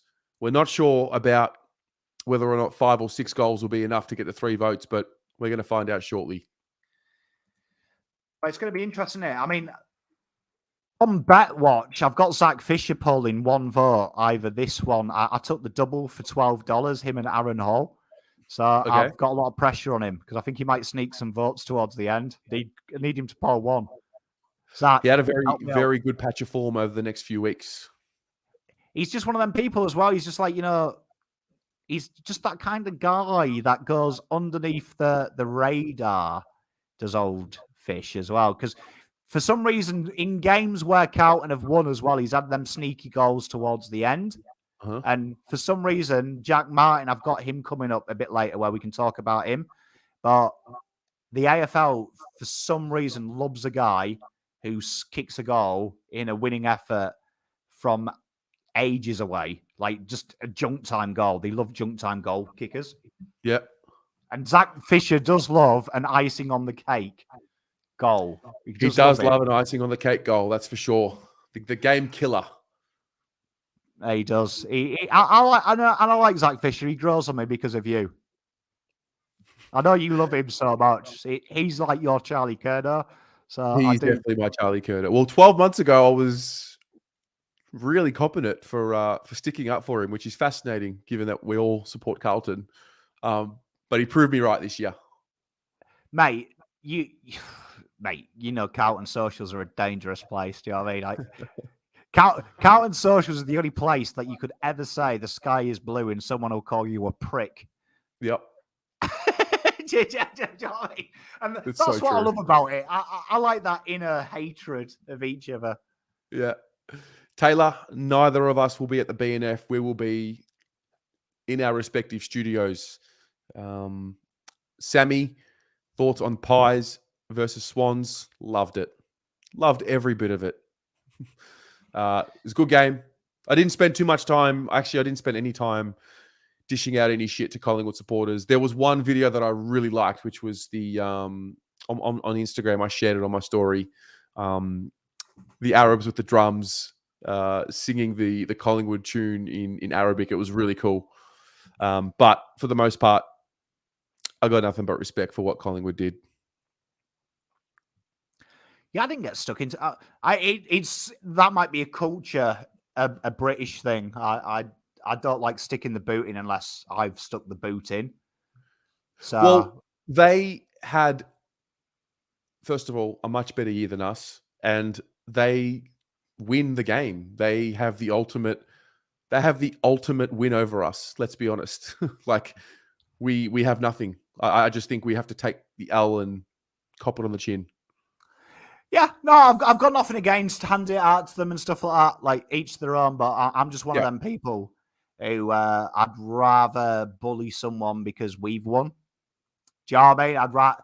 I'd love us to be in that area if we'd won. Do you know what I mean? If we'd won, I'd be doing it. But for me, I just privately enjoy it, hold it in my little back pocket, and be like, you know what? This time next year, we'll absolutely fucking cake you. Do you know what I mean? I enjoy it. I enjoy dishing it out to opposition fans when it's my team doing it. I'm glad they lost. But there's nothing better than hurting your opposition yourself. I don't get any pleasure when Celtic lose unless it's Rangers doing it. Do you know what I mean? I want to be the one with the blood on my hands. How were the Rangers fans after the Champions League game last week? You kind of know who you are. Do you know what I mean? Going up against teams like Napoli and teams like that, like we haven't got their budget. So you kind of know your level. Bit disappointing because obviously 0-0 at half time and then getting blown away at home. You expect better, you demand standards, but I mean, we got back on the winners' podium this week by beating the Tangerines, which is always nice. And next week's a different case. But I mean, part of you's got to be happy to be in it because that's a big thing for Rangers to be in the Champions League. That's huge. It's huge. And the experience will do the boys good. I like this from Gavin. Respect and Collingwood are swear words. Sorry, Gav. Very good. Why have we got fucking Essendon tribute? Yeah, I know. It's people retiring. Man, people retiring. They haven't got any fucker employed, have they? Just the bird who makes the tea. Tell you what, there are a lot. There's been a massive changing of the guard, I feel, this year more than most. A lot of players gone. David Mundy makes me sad. Yeah. Definitely. Oh, shout out to Robbo as well. Shout out to Robbo. Great career.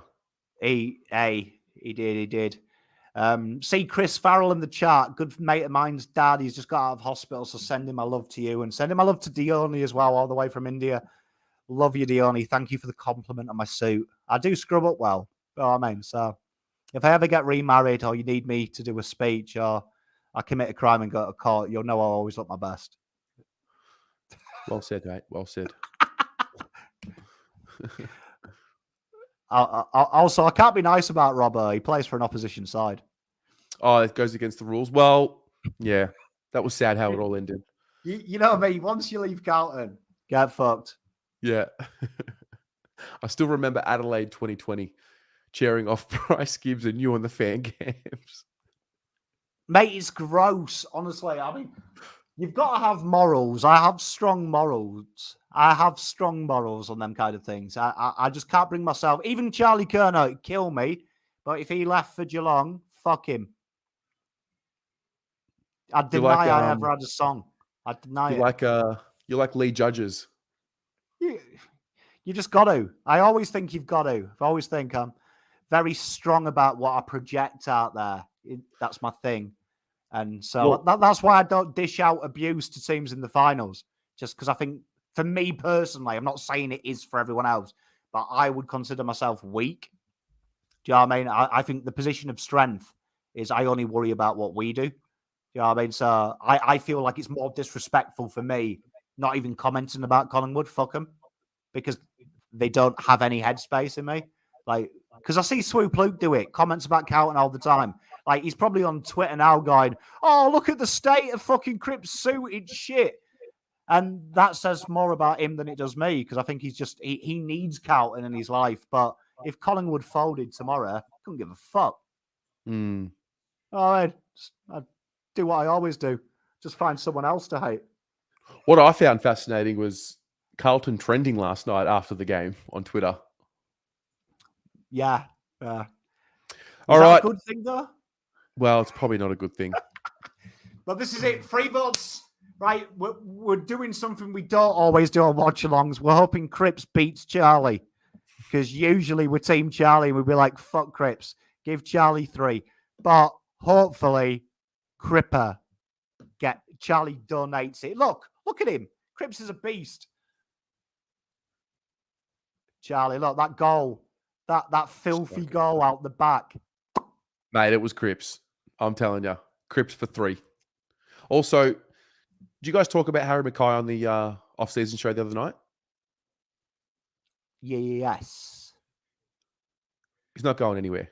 So we can get that out of We our never heads. said he was... No, not you. Question- As in, like, I'm reading comments, is Harry leaving? And I'm like, Yeah, of course. that was the question. Nah, he'll stay. And I think my exact words were he'll stay, but if he doesn't, fuck him.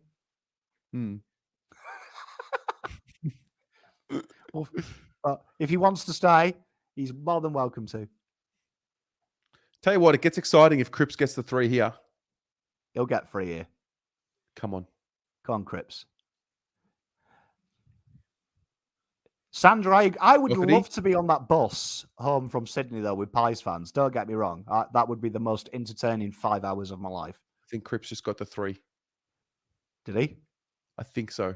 I think I heard it in the lounge room. Sean Darcy. Come on, Cripper. Well done, Charlie. Good on you, mate. Giving it to your team, mate. I respect. I told you, though, honestly, like, you'd have to cure cancer as a key forward to get 3 votes. And even then, they'd ask why you didn't cure COVID. Like, do you know what I mean? Like, it's so hard. I don't get it. I don't get why. But the AFL media fall for it every year. 3 votes. Sam Doherty, yeah. Charlie Curnow, yeah. Go on, Cripps. Very well winning done. It. He's fucking winning it. And then I'm going round to Gil's house. Well, fascinating. The Brownlow predictor from Channel 7 did not have him polling in the last 2 games. Yeah. Anyway, I was round wrong. 9, Pommy. I was wrong. I said 8. He got 9. He's an animal. But this one here, might be where it ends, unfortunately. This might be where it ends. But Sam Walsh here, great shout in this 30-point win. 2 goals, 31 touches. We've been here before, though, where we said that locks you in for 3 as a midfielder. Might get 1 vote. Doc, again, had a great game, 28 touches, and he got the goal. And this was the start of his midfield time as well. This incidentally played 20% there. Again, George Hewitt, maybe a sneaky for 3 goals. Maybe a sneaky for it. And the 30 touches, 8 clearances. Matt Kennedy had a great game here. 3 clearances, 1 goal, but did play more forward. And check out Jacob Wheater in here because he had a lot of late intercepts. So sometimes Tom Stewart has polled 3 votes on the back of it. This was a very intercepty game for him. So stay tuned for that. But with Team Walsh here. Trelaw got 3. Fuck me. Wow. Tom Lynch. Dustin Martin. When was the last time Dustin Martin had polled 2 votes by halfway? Jesus.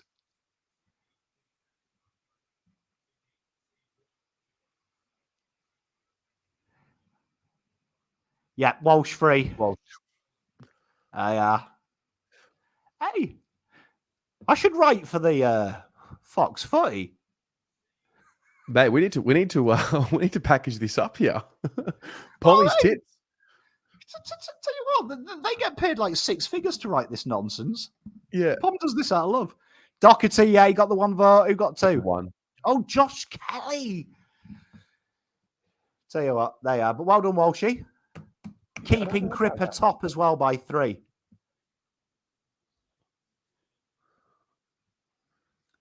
Tom Papley got a vote. What is going on with Clayton Oliver's hair? We need to get the girls back. Yeah, we do. We need to get some critique on the hair. If the girls are in the chat, can you let us know? How do we fix Clary's hair? Just shave it off. They are, so it's Cripps 16, dependent on what Neil gets here. Neil gets the 3. So, yeah, 16-16. Cripps tied leader after round 9. Come on, Cripper. Well, this is why I didn't pick Oliver to win it, because you've got Oliver and Petrarca right now. Both of them are on the 13. Sorry, Oliver's on 13, Petrarca's on 10. I just feel like they, by the nature of the way they are, they just take votes off each other. Well, I mean, it is. I mean, they are the 2 people, aren't they? They're the 2 people that do stand out for Melbourne. And also, there's also every so often Gorn pops up with his 25 touches as well, which fucks it up for them as well. But by my count, we won't see Cripps now till Essendon. So after the bye. So this game here is where Team Charlie, Sydney, 15-point win this. Sydney were odds-on favourites to win the flag at this point, and Carlton battered them, and Charlie was sensational, 6 goals.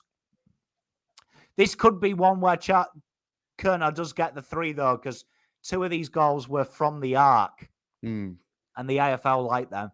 A lot of Cripps, a lot of Charlie's goals, like the last game, were in front or scrappy ones, which they don't notice. Sam Walsh would be a free chance here as well. He was sensational, 34 touches. George Hewitt, he could be a smoky for 2 or 3, 9 clearances. And Wheatering and Dock, check out them. The AFL coaches' votes absolutely adored Jacob's game, this one, because he had a lot of touches late and really calmed the game. And he went up to that wing on defensive transition when Sydney started to gain ascendancy. So he will have had a lot of touches just in front of them. So this could be a 1-vote Wheatering game, but check out Kerno and Walsh should fight it out for 3 with George Hewitt here. Well, this was essentially our grand final. This was a beautiful game, wasn't it? Not many people gave us hope, and we'd knocked them off. We'd had that Fremantle game, if you remember, where Fremantle were being talked about as early smokies, and they gave us a run. But this was the one where we stood up, we were counted. I remember this was the first mine and David King argument, because David King said that we were a little bit one-dimensional and couldn't match it with the top sides, and we absolutely blew apart these guys. Goes to show, mate, grand finalists, Sydney, potentially the premiers this year. And we out-toughed Sydney in this game from memory. We did, didn't we? Well, we did. We spot on. We did. We really showcased our physicality and beat them up. And we also showed what David King hated. We had that little bit of transition. We showed that transition. We showed our ability to soak up pressure and hit them on the counter. And at this stage here, we were going into the Collingwood game thinking it's going to be a mauling. It's going to be a mauling. I know. It literally, it pretty much goes downhill from here. Slowly, very slowly. But this was the pinnacle of the season. This was where we dared believe. Wasn't it? We dared. We allowed ourselves. We did. The fan cams this night was arguably the best night of the year. We were on a massive high, weren't we? It was going to happen. I actually remember the phone call the day after this to you. We sat there for about 45 minutes, just blowing smoke up our asses. Oh, we were the fucking flaggers. Dear. Take me back. Take me back. It was such a happy time. It was so happy. Like, that's the wonderful thing about football. It was just so happy. It was. Everyone was getting along. No one was bickering with each other online. It was because you know what happened after this game? Because I think GWS previously was like a bit of a, we haven't won away, especially against the Giants. And then it was like we had to back it up this week against the top 4 Swans. And I felt like after this game, a lot of people, even the pessimists or the realists, they even jumped on board. It is, yeah. And like Gavin said, we were all pissed on the live. We were enjoying life. We were enjoying life at this stage. Do you know what I mean? Like, I remember that was the best watch along I did because I didn't have many people complain about Carlton. They actually started to believe we were the real deal, and it was probably one of my favorite watch alongs from memory as well. It was nice. We'd actually beat a good side. Do you know what I mean? You couldn't argue anymore. There was no real questions. Well, that's right. But little did we know. Little did we know that pies were around the corner. Spiral of death, Sandra. Very good point. The spiral of death. Do you know what I mean? I don't think we ever felt as low, though. Round 16, I think, was probably the lowest I felt, bar round 23. Yeah. But that's probably because my wife's a St Kilda girl. And I'd gone a bit hard at this stage. St Kilda was, yeah. St Kilda's form was shit house as well after this game. So Yep. I was telling her, like, maybe it's time you moved out round 16. Could be about an 80-point win. That was the most annoying loss of the season for me. St Kilda. Yeah, it's one that I can't quite comprehend. I can cope with all the others. I can cop the others. That is the one I can't cop. The St Kilda one. The St Kilda one blags my head. But Did she hit you with the cold spoon? Ask Sandra. Nah, Zoe, my wife is one of them people that remembers everything you say and then just enjoys giving it back to you when it doesn't materialize. I remember her for a solid week telling me she thought we were good. I told her they were good. Yeah, I was back on the horse though quickly because from memory we destroyed Eagles, didn't we? The week after, so it was back to being hype on. Do we think that this Brownlow stream will be longer than the Cripps tribunal appeal? Nah, because we're at round 10, aren't we? Yeah. So surely they punch him out. No, because the problem is the longer it's close, the longer Gill will take the piss. Yeah. Because he'll start doing that annoying thing where he'll go 1 vote, Charlie Kerner, 2 votes, G. Hewitt, 3 votes, and then he just fuck off, have a dart, come back and go P. Cripps. Good thing for Carlton, though, is not many people have the same first name. He will poll, so he can't do that thing. True. Where he says the first initial and like leaves you on tenterhooks. As soon as he says P, you'll be like, Cripps. Yeah. Well, Collingwood had a good one. I remember it was D. Swan. I remember that. Or D. Thomas. Yeah, you see, they love it. They absolutely froth. Honestly, the AFL are absolutely ridiculous. If you watch the players, I don't know if anyone has, but the Players Player Award in the UK for the EPL, like the stream for that, you can watch it, is less shit because it's literally pundits and they only cut back to the old guys when an awards won. So you'd miss all this and they'd be doing their own little review going round by round. And it's a lot more entertaining and it's a lot more streamlined. They don't think about the TV here. Like, they would be better making it. Do you remember, like, the end of season footy show where it was more of a cut? They'd be better making it like that and just releasing the 3-2-1 every round as a picture. Yeah. And going, these were the votes. Now we're going to listen to, I don't know, Rita Ora massacre a song by Kate Bush or something. Yeah. But yeah, I mean, look, the way they presented it, it is a massive documentation of the year. Like now they're showing the buddy tribute. Yeah, for 7 minutes. Yeah. Who gives a fuck? He kicked them goals ages ago. Yeah. Like, how many fucking TikToks are they showing now? Just shout out as well to Caden McDonald. He's covering this event. He's actually there. So this time last year, we were a rival stream. I'm pretty sure we had more watchers consecutively as well from memory than Caden. Yeah. Caden is there with the How You Going podcast. Yeah, and the AFL. Mates. Yeah. Forgetting about Uncle Pom and Uncle Terry. It's all right, mate. We like our own studios. We could bring this with us. We could bring the people with us. Like, that would be my terms with the AFL. I'm fucking bringing the people with me. We would have our tripods on the table. You know what I mean? And we'd be sneaking them up. I'd be asking Gil, like, look at Gil. He's managed to make the 1,000th goal, but he kicked about himself right at the end. That is Gil there. Look. Fuck me. Let him enjoy it. Gillian and his blood money. When his daughter gets married, if he has one, can you imagine it? He's going to make that wedding all about him. Here we go. All righty. Here we go.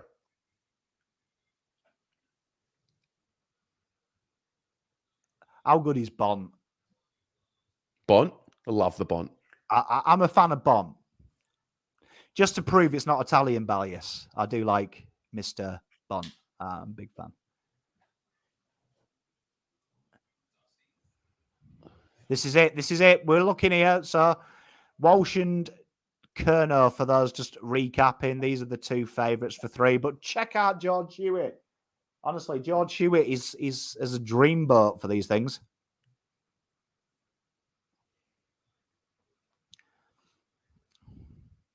I love Nat Fife when he won it. Fifey? Yeah, Nat Fife is one of my favourite non-Carlton players to watch. Big fan. Yeah. Here we go. I'd love to go to a Brownlow event. It'll be fun. We'll get there. All in good time. Like I shot Kira the other day. I hate these events. I find them really boring, but I wouldn't mind to say I'd been. Just to say I'd been. Well, hopefully one day the AFL Media Awards will include a fan channel section.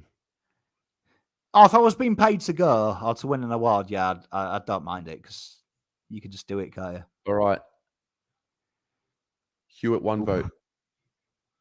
Parker, 2 votes. Do I own a tuxedo? I do. I don't know if I fit into it though, Jace. I think it was Charlie Curnow for 3. I think if I heard that right. Yeah, he's not going to poll this vote, Cripper, so don't worry. We won't see Cripper till round 13. I'm just going to turn the volume up in my lounge room so I can hear a little bit better. Stand by.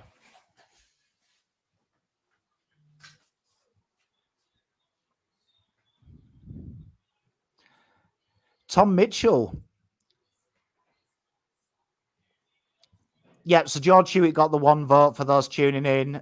Luke Parker got 1, and 3 votes went to the best footballer on the planet, Charlie Curnow. So Charlie Curnow did well. Surprised Sam Walsh didn't, but probably they went with Luke Parker, which is weird in a 15-point loss when Carlton's midfield dominated it. But there you go. That's how the umpires say it. Clary getting 3.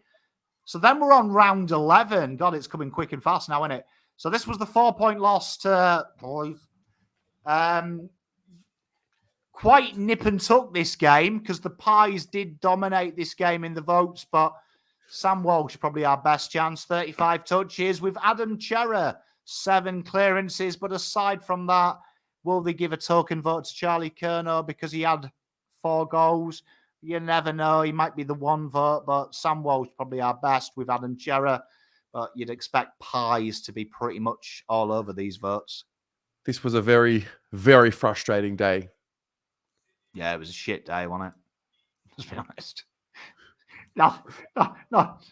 This is not one that I want to remember. Level 4. I remember it well. Jack Silvani nearly winning the game for us. Sam Walsh taken high. Umpire didn't call it. Yeah, this was the game as well, wasn't it? That Jacob Wheaterin went down in like 7 minutes into the first. Yeah. You see, that always breaks me as well. You go back and watch that. I actually watched this game recently, and we were dominating that game with Jacob Wheaterin. Like, they couldn't get past that halfway, and then he went down, and it was just, it was almost like we lost something, but it is what it is, isn't it? It is what it is. And my last thought, mate. Yeah. I mean, not much we can do now. We lost. Tell you what, Guthrie's just doing all right here, isn't he? He's just pulling away. Okay. One of the most underrated players in the Cam Guthrie. He is. Just plugs away. S. Walsh, 3 votes. Come on, Sammy! Yeah, well, he was our best thing. Who got 1? I didn't hear. I only heard S. Walsh, 3 votes. Cripps 1. Cripps did get the 1. There you are. You see, you'll pay us back. Always will pay you back after that first one. There'll be somewhere. Well, that's what makes up for round 1. Exactly right. There'll be somewhere we just didn't even talk about him, and he'll somehow get into the thing. But yeah, so we have the break now. But that's amazing. What, Chris 2, Sam Walsh 3. So that is pretty impressive. If you go on Twitter as well, people, there's a lot of people were saying Crisp will outpoll Cripps. Just want to go and find that person and just call him a complete melt from Uncle Pom. So good. So good. Yeah, I saw someone I follow. They were on there. They were going, Crisp, he'll get more votes than that piece of shit Cripps. He shouldn't even be in there. Ugh. And just having a bit of smile to myself that Cripps is fucking 6 votes ahead of him. Here he is.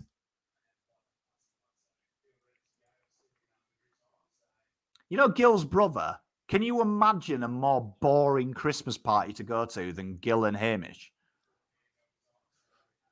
It'd be a very proper Christmas party. Very proper. Oh, it'd be shit house. They'd be wanting to play charades, watch White Christmas for the 8th time. Absolute depression session with them two, I reckon. My idea of hell, they always say people's personal interpretation of a bad time is hell. Mine is at a party with Hamish and Gil. Hamish and Gil? Okay. Yeah, forever. Forever. Like it's always the same party. That would be my idea of hell. With non-alcoholic beer. I've lost the Brownlow on my app. I had to refresh. Turn it So off I'm and going on. off. I'm going off the ear in the lounge room. Well, we got the bye now. The bye, boring. But when we come back, it's all Cripps though, because Cripps, I've got him a chance to poll in all the games but one, so we can pretty much. Well, we had Essendon, Richmond after the bye, didn't we? Yeah, Freo, Skilda, Eagles, Geelong, GWS, Adelaide, Lions, Melbourne, and Pies. I feel like this is as many votes as we could have probably expected from Cripps up until the bye.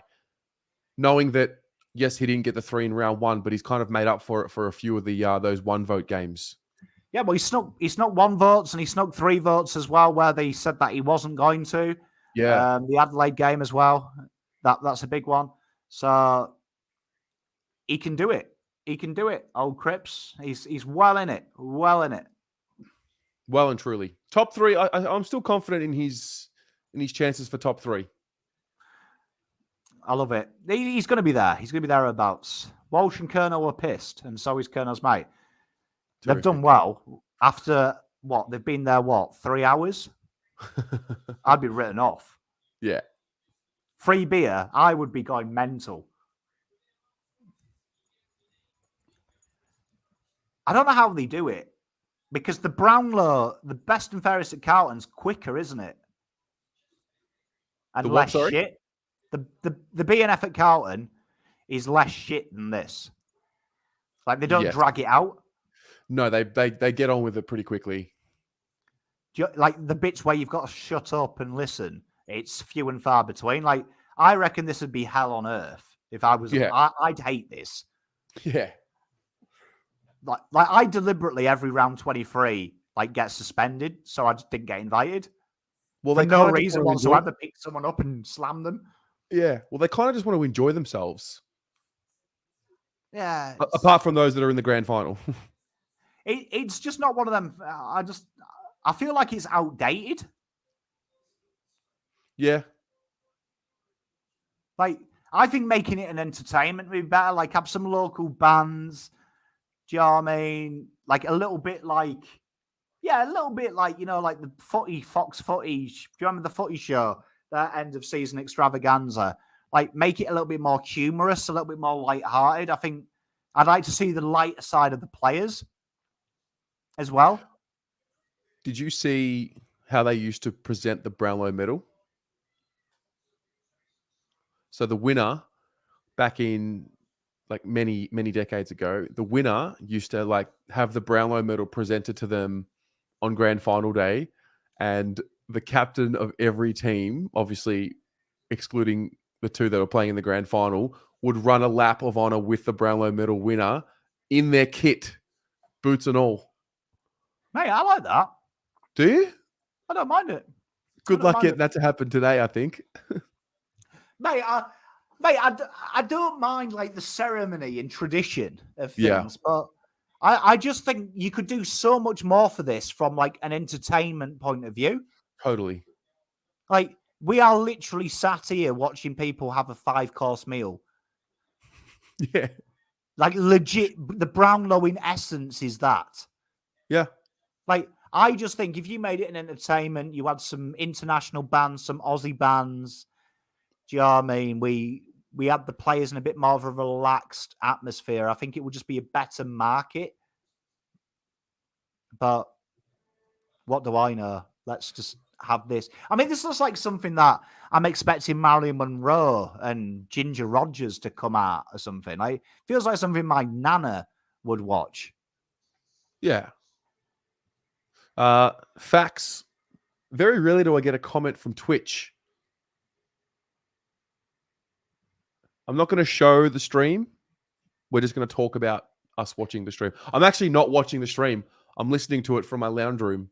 I've lost the stream on my phone, so I've gone completely rogue. Gone rogue. Nah, I mean, the Brownlow.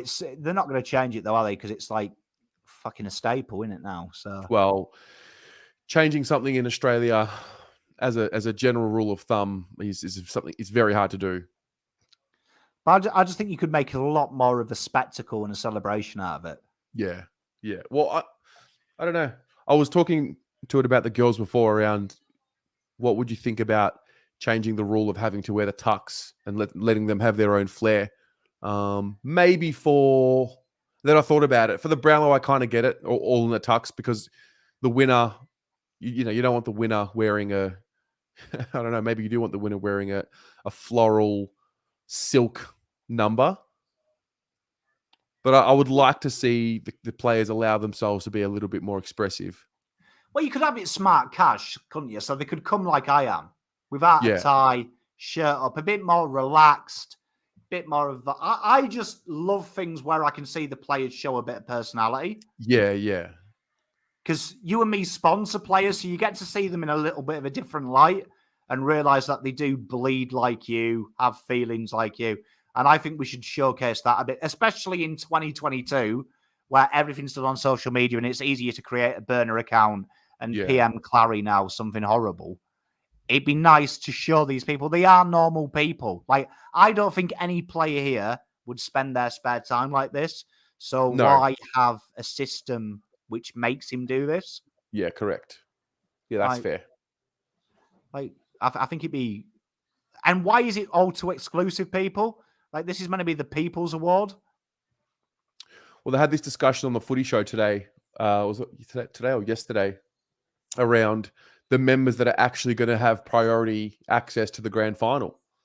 There's something like 83,000 members of Geelong and Sydney combined that won't get access or won't get priority access.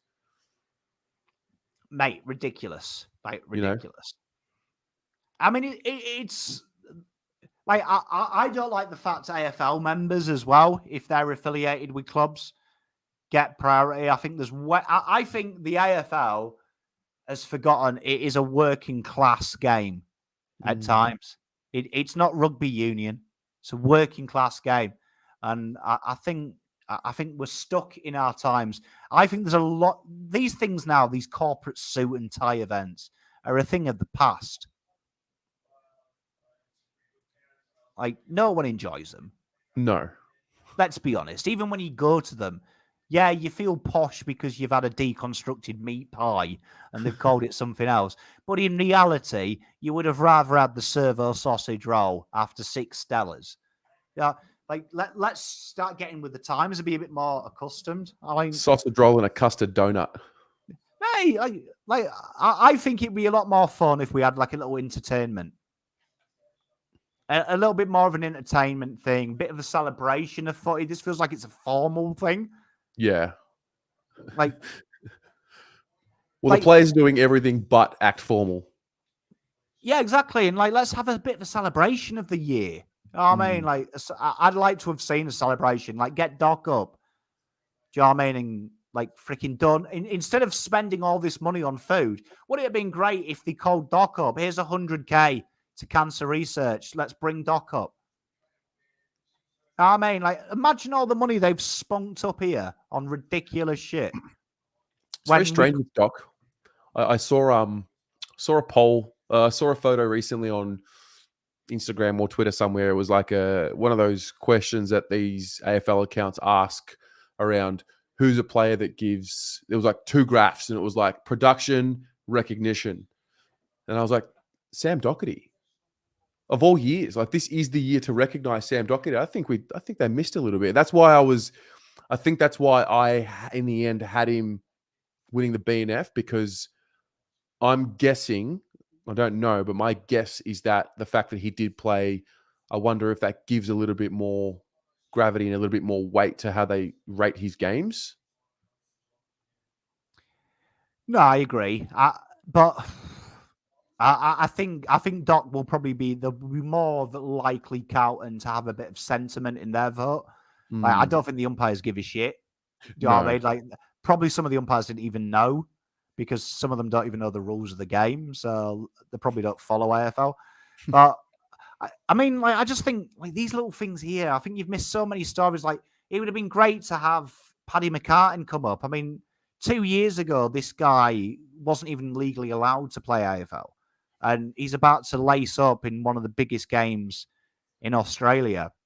Like, that's amazing to me. Like, what a story that is. Paddy McCartan, like, wasn't allowed to play footy, was forced into retirement, redefined himself as an intercept midfield defender, killed it, now playing in the granny. That's a great story. Cunnington coming back, Doc coming back, Dean Laidley coming back into AFL football.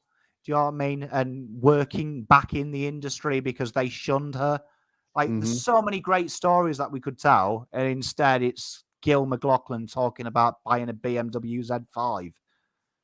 It's where we are now, 2022. I mean, like cocktail dresses and suits. Mental to me. Are we any chance of having a vote read out anytime soon? Nah, we got a fanny about with some more ridiculousness. We are now at round 12, though. Finally, we've had Joe Selwood say he's managed to steal a career for 12 years ducking, and it's only a problem now Ginnivan does it, even though he's made an entire career out of it. But here we are. This is one of them wonderful things. This was actually a great round. This is one of my favourite rounds of the year. For those who don't know me, I enjoy watching neutral games like that. I find it hard to watch Carlton because you don't really enjoy it. Well, breaking news: Arsenal up 1-0, baby. Are they? Yes. Who scored? Saliba. Really? Oh, yeah. Tom Flood, if you're watching, eat that. You dogged me and you got me to help you with the EPL when we're in a top of the table clash. And I helped him with his team, but I had Saliba as the point of difference. In your team? Amazing. Yeah. We love a centre-back goal. Jeremy Cameron, look, smiling. Can you imagine being at this game when you've got a grand final next week? I know, right? Imagine doing this sober. Ugh. It's painful, mate. Nick Dacos has 4 votes at the halfway point. All right. We move to round 14. No, 13. 13, but we're not there yet, Tess. We're not there. We're not there here yet. We are. This is it. So Doherty took out the coach's votes here. 33 touches, 4 tackles. I think Cripps posed the 3 here, though. 1 goal, 8 clearances, just under 30 touches. Walsh had a great game, 29 touches, 4 clearances. Mackay had 3. And look out for young Lewis Young in this game as well. Was a rock down back, taking many intercepts and spoils. So could be a 1. But this was a great game, wasn't it? Because do you remember Essendon managed to make the M. Night Shyamalan of intros to get battered by 5 goals? Right. Do you remember this? Don't you remember the intro to their game? They got that rapper guy, that poet. poet. Dyson Heppel doing the chest pump. Yeah, and they brought back all their legends in smoke. And yeah. Can I just say, what a lot of notes. I don't know, maybe I'll ask the chat as well. How much do you hope that James Hird coaches Essendon? Be quality banter, wouldn't it? I think it'd be pretty poor from a slap in the face to the players that were suspended. Really poor, really disappointing. But from like the Carlton supporter point of view side in me, S. Doherty 3 votes, by the way. The Carlton supporter side in me, I'm like, yeah, if Hirdy goes there, that's the end of Essendon again. I mean, I described it the other night as it's a bit like Carlton bringing Malthouse back. Yeah. But so Cripper got the 1 vote that He got game. the 1 vote. Filth. Oliver, though, not polling well. Crazy in that loss. But we got to round 13 next. Like, this is another Carlton loss. So hard to predict. But you never know. Sardi here had a sensational game, and the coaches really enjoyed his game in this loss. Really stood out in the 4th quarter. Sam Doherty, 31 touches. Walsh, 34. Cripper, again, 34 touches and 5 tackles. When you lose clearances and tackles in the centre, really important. So Cripps might back himself, and he might surprise some people. Lockie O'Brien, a lot of touches in the 4th and snagged that goal, and the entire team got around him. So you never know. That is something that does influence them, the memorable moments from a game that was quite a tight loss, it has to be said. But Cripps, maybe a chance of 1 here. He has a habit of picking up 1s in losses. It's very Judd-esque. It is. But 21-0, 2nd Brayshaw, and 3rd is our boy Cripper. So not much doing it. And we are now coming into Cripperville because Cripper should be in and around at least the 1-2 vote sneaking. Yeah, well, these it's the 1 and 2 vote games that can hopefully get him over the line, if it's going to happen tonight. But I still think, like Brayshaw's sitting 2nd now on 20 votes, and I still think he's got a purple patch to come. Oh, he'll definitely poll Brayshaw, and he didn't really have much competition at his thing, but I still don't think he'll win it, to be honest. I really don't. I've been systematic on that, but I wouldn't be surprised. He didn't. His last 2 games, last 2 or 3, I don't think he was very strong. I think he was good without being great. It's going to be one of them ones, isn't it? We'll find out. I mean, you never know how they vote, which is a problem. I'm a little bit pleasantly surprised, if I'm honest, to see Jeremy Cameron as high as he is right now. It's good to see. Yeah, that playing on that wing helps. It does help because they played him high up, didn't they? Yeah. So you just never know. But that might be something for old Kerner. Azar, he does not miss any games from here. I believe the only games he missed have already happened.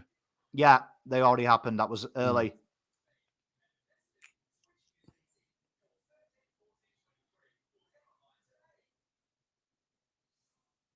George thinks Miller will come home hard.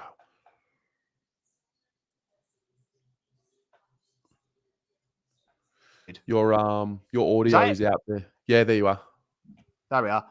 Yeah, he's one of them players, and he took. There's only him and Raul. Yeah, I love Took. I love the way Took plays. Oh, he's a supreme footballer. Yeah. I mean, he killed us that game we played him. Do you remember? Ames, is this episode sponsored by Founder? No, it's not. It's not. I actually did an interview for Founder on their YouTube channel on Friday, and I've just left the book there. Hey, you've been doing a lot with Founder, haven't you? I have. A lot of online content for your budding entrepreneurs out there. Yes. For those of you who want to step into the online entrepreneurial space, start a business, check us out at Founder. I run a few live events every week. I do one interview with someone who's like one of our students at Founder every month. We do that live on the Founder YouTube channel. So it's good fun. Get to break away from the footy talk for a bit, which is good. Hey, mate, yeah, and it's quality work as well. It's quality work, I've got to say, Tez. He puts a lot of hard work and endeavour into it, so give him some love and some support. You might learn something as well. You never know. You never know. Yes, that's all we can aspire to do, learn. Just you either win or you learn, Pommy. It's not about, we won't be defined by wins and losses. Jesus, it's Bolton back. Andy, how do I find the time? You got to do what you got to do. You got to do what you got to do. You're going to die one day. So Just don't sleep. yeah. That helps. Where are we now? I remember Round this 14. Richmond game. I remember it was raining. We didn't adjust to the conditions until probably halfway through the second quarter. It was a shit game. It was disappointing. It was one of them games, wasn't it? It was such a typical Carlton game as well, because like when you go back through these games, these patch of games, like you just it feels like it's lack of preparation. Mm-hmm. Yeah. Like apart from the Adelaide game, I don't think there's a game here that Carlton couldn't have won if they'd worked themselves out a little bit better. Mm-hmm. Do you know what I mean? Like we kind of lost every game. Pretty much. Gox, the touch Noons goal. I remember this was the Shy Bolton taunt. Yeah, mate, what a dickhead Shy Bolton is. I can't stand that bloke. I really can't because, you know, I actually had this conversation with my wife today. She was talking about David Beckham and how she loved the fact he queued up to go and see the Queen and didn't take the fast pass. And like I said, what annoys me about people like the modern day footballer is they run before they can walk. And Shy Bolton's one of them. Do you know what I mean? Like, you've achieved very little in football, young man. You know, maybe win a couple more flags. Do you know what I mean? Before you start giving it the big one. Yeah. Like, you've only been good the last year. Like, it was Martin who won the flags, not you. Correct. So, like, maybe humble yourself a little bit. Humble yourself before you start giving it large. Carlton supporters, we never forget anything. So I'm sure that footage will be shown in round one when we beat them. Yeah, and I get we're rival stuff, and I get that you don't have to like each other and stuff, but I just felt the footballers would know what Doc went through. It was a big community thing. And I thought, of all people to do it to, Sam Doherty, Yeah. like, come on, man. Like, you're better than that. Yeah. You're better than that. Like, I don't mind giving it to people, but I just think when you're giving it to people like Sam Doherty, I think that's like a little bit of a disgrace. Agreed. But there it is. Well, That's just me. Round 14, curiously enough, so Neil and Brayshaw had the bye. They did, yeah. And so did Clayton Oliver and Petrarca. So if Cripps can just... Don't think it'll happen. Oof. Arsenal 2-0. Who scored the second? Tell me Saliba 2. Jesus, baby. Ugh. There he is. Gabriel. I hope Shy Bolton doesn't win it.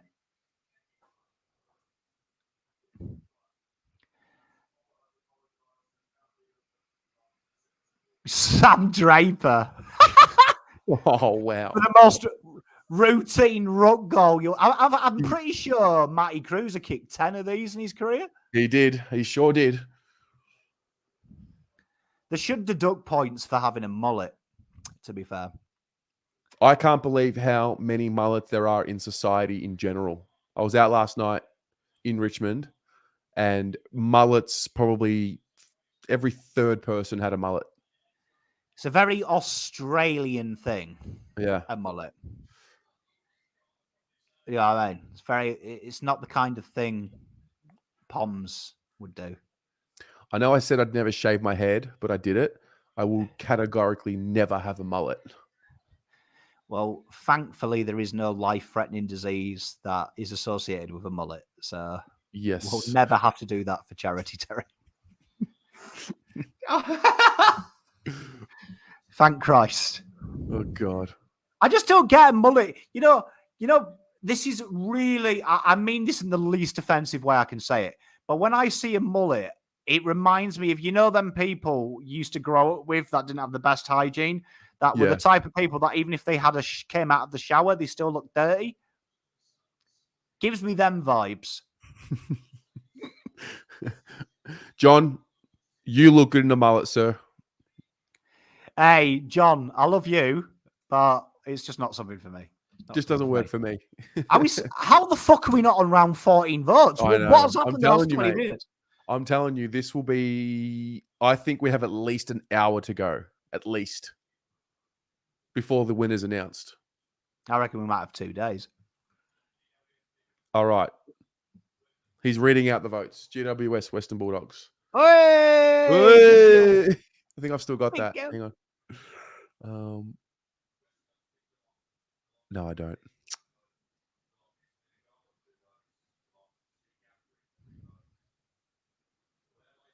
Oh, that was horrible when old Waitman did that to his Can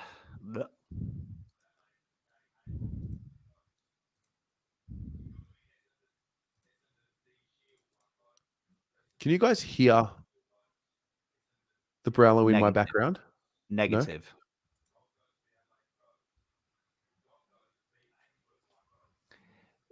I don't mind mullets in the 70s and 80s, but we are in 2022. Here we go. Doherty 1 vote. Cripps 2 votes. Come on, Cripper!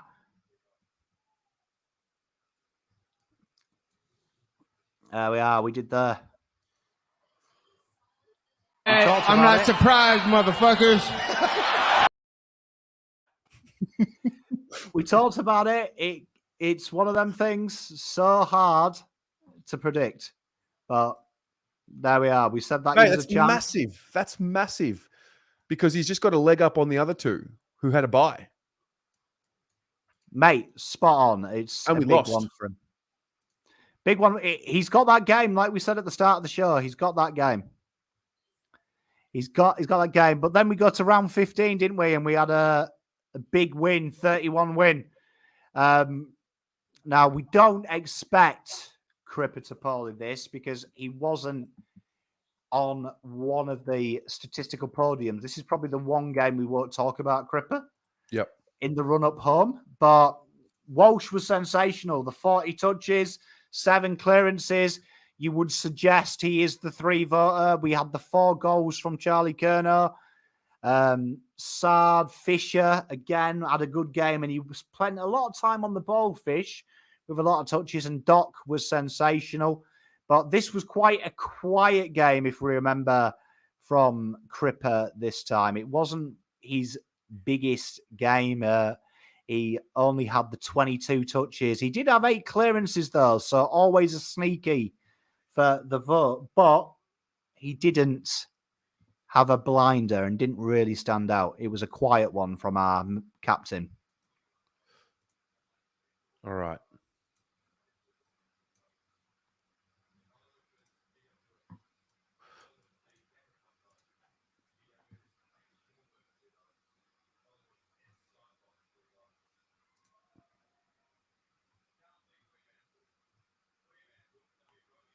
Brody 1 vote. Curnow 2 votes. Walsh 3 votes. So like we say, it was going to be very hard for him to pull that game. Yeah. Because the other boys were just too good, really. Too good. Yeah, exactly right. It was just that quiet thing. But round 16, we should see Cripps. Got a chance here. 31 touches, 8 clearances. The coaches liked his game as well, which is very interesting. He was one of the few, him and Sardi. But interesting, Motlop, 3 junk time goals. So this is where I tell you about losers, and they like to try and nominate it. He had junk time goals, Jesse. Matt Kennedy had a solid game with the 2 goals, but I don't think he'll poll purely because Carlton lost. So them 21 touches will go against him. Walsh, another chance, but this is definitely one here where Cripps has a huge, huge opportunity. Mm-hmm. Just so happens that this was the most frustrating game of the year as well. But what do you do? It wasn't the best, was it? What do you do? This was quite a tough one for us to watch, wasn't it? Yeah.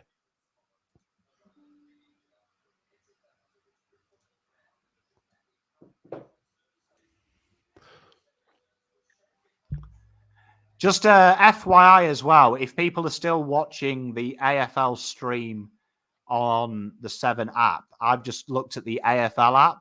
this seems to be like 10 seconds ahead of that. The AFL app, they're playing it there now. Yeah, they started playing it from 8 o'clock. Interesting. But I've got them both running consecutively. I just opened it up then, and the AFL app is well ahead, and I've refreshed the 7 one. Yeah. And it's still miles behind. Ah. So a little bit of a thing there for everyone. A little bit of an FYI. You know, Uncle Pom doing Uncle doing Pom his coming bit. through with the goods for the people. Are they doing my bit for the people? Right? Where are you watching the grand final? What's your grand final plans? I'll probably watch it with the kids, have a few beers. Nothing exciting. Yeah.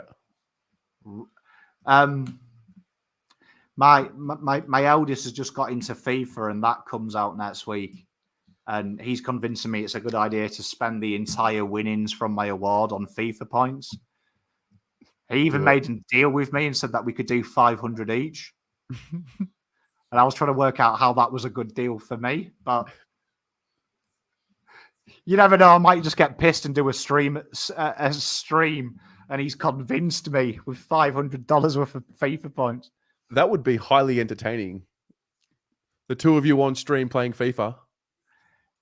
Yeah, it's already started like when I was a kid with my brothers, because we fall out. We're super competitive. So me and my eldest boy were dickheads. Doing FIFA streams on the channel? I will be. I'm looking forward to it. I know Beachy was on it last year. He enjoyed it. So I'll do what I do every year. I'll stick $150 into the game day one, and we'll see if we can pack a team to start with. And if my boy has his way, we might just keep adding to that until we pack a good player. Also, I'll be curious doing a lot to know. of FIFA. Yeah, go. I'll be doing a lot of FIFA because I need off-season content, and it's easy content. Yeah. I'm curious, for those of you in the chat, who do you want to win the grand final, Geelong or Sydney? Who will you be barracking for? I'm absolutely all about the Bloods, mate. I went to one final this season. It was the Melbourne-Sydney game where they completely obliterated Melbourne. And from that moment, mate, it's the Bloods. It's definitely hello and welcome to Bloods abroad. I like them at the start of the year. What I like about Sydney, just because I'm anal with drafts and list management, I always love their list management as well. I think they've built a real solid core of that team, and I think they've done it the right way. So I hope they win it. There's something that I find kind of sickeningly amusing, that Geelong keep buying players and can't win it. So I kind of enjoy them not being able to win it. Mm-hmm. That sounds horrible, but it amuses me greatly that they keep trying everything they can to win it and falling short, and I just enjoy it. Well, I think I saw the team that Geelong fielded over the weekend was the oldest team to win a final by average age, something like that, ever. Mate, it's like a care home, that place. Isn't it? I mean, like I say, I'll give Geelong this. It is A to Z of basics, what they do. But I just find their game plan so boring. No disrespect to them, it works. But I'd like Sydney to win it. I think Sydney are a more exciting side. I like that style, that crash, bash, that go hard type mentality. But I don't, honestly, whoever wins it, I couldn't give a shit, to be honest. I won't smile either way, and I won't be sad either way. Let's put it that way. I'm hoping for a ripper. I'd love a 1-pointer. That'd be out grouse. Yeah. That's the thing. I'm probably going to be a bit more sad. The thing I'm going to be saddest about is the fact that footy's done. There's nothing to watch. I mean, there is the AFLW, the Carlton Football Club drawing 2 weeks in a row. I mean, it's tough. It's tough watch, isn't it? Painful. At the moment, the girls. It's painful. I get it. They're not losing, but they're also not winning. It's a tough one, isn't it? Like, I'd love to know what everyone in the chat does in the off season. Like, I'm a FIFA EPL 2K boy. Yeah. And I watch the NBA when that comes on. the NFL, but all my teams are shit in all sports. So it's a tough sporting thing. But what are you doing, Taz? What is your off-season plan? I'm going away, mate. I'm going to Dubai. I'm going to go visit my sister. I'm going to go spend some time in Israel again for a couple of days, go see everybody, and then I want to do some exploring on my own. One thing I can guarantee is you'll get some original OG old school Blue Abroad videos from various parts of the world. I might actually go and sit at the same table I used to sit at in Tel Aviv on Rothschild Avenue with the Maccas in the background and just do a little Blue Abroad video there. But yeah, I'm keen to get away. I want you to come back and bring that one where you're in the swimming pool back. Can you bring that back for the boys? I'll see what I can do. I'll see if I can put a nice little video previewing the Jack Silvani's 2023 live from Tel Aviv Beach. You need to go to your office. Like, is there anything more iconic than Blue Abroad than you in that white hoodie in that conference room overlooking Tel Aviv? I actually will. I will, because they're still there. The company that is Blue Abroad 101. Yeah.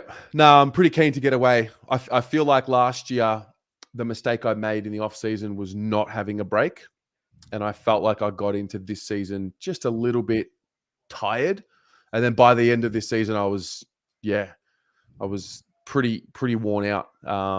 So I want to make sure I get a good break in and get some creativity sparked in the brain as well, and just think about things from a different lens, and remove myself from the Melbourne bubble for a while, which is good.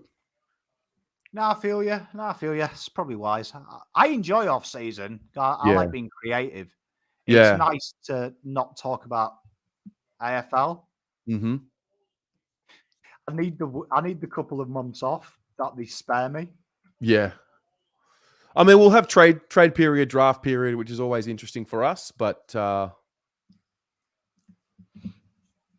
mate, that's my favorite time of the year. But I mean, by about October, that's my birthday. We start to wind down this, and it soon flies, though, doesn't it? Because we've got Christmas, which is the best time of year, anyway. Yeah. Round ball, as Faz says, Arsenal going well. But that's it, isn't it? Here we go. The votes. Gil, I can't believe Gil's done his own. Like, blags my head. He's actually got someone to do his own farewell. Like, the arrogance of this man knows no fucking bounds. I'm half shocked he hasn't fucking unveiled a gold statue about himself and acted surprised. I'll tell you what I am. I'm Gil's #1 fan. It's probably because you want his job, Tez. No thanks. No thank you. Why? It'd be the easiest gig in the world. Being the CEO of the AFL. Oh, mate. Yeah, I saw how he did it in COVID.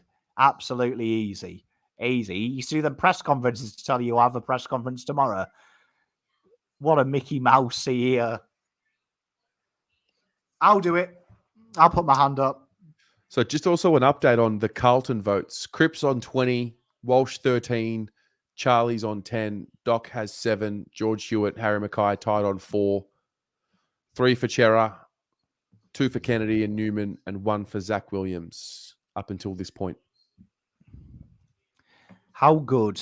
The Brownlow's quite exciting, isn't it? Let's be honest. So exciting. Like, it's riveting. It's one of them things that, like, if it was quick, if it was an hour, this would be quite cool. Yeah. Oh, man.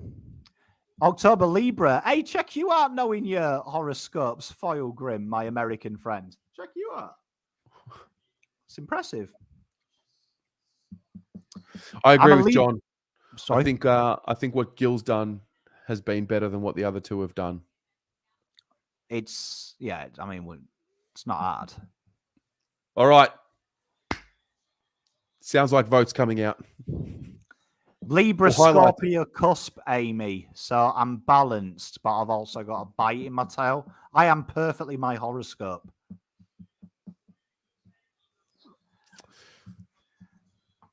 Oof. Here we go. Round 16. Round So 16. keep a lookout. Cripps here may buck the trend, may sneak it. What were his stats in this game? 31 touches, 8 clearances. Looking at Walsh as well, could have a good one.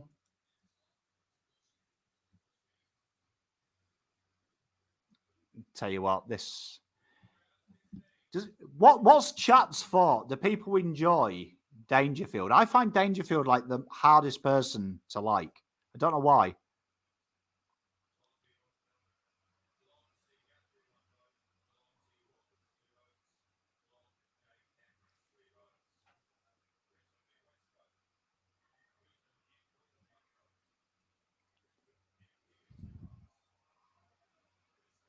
They're going wild over there. Why? What happened? No, I'm just watching the commotion on the table.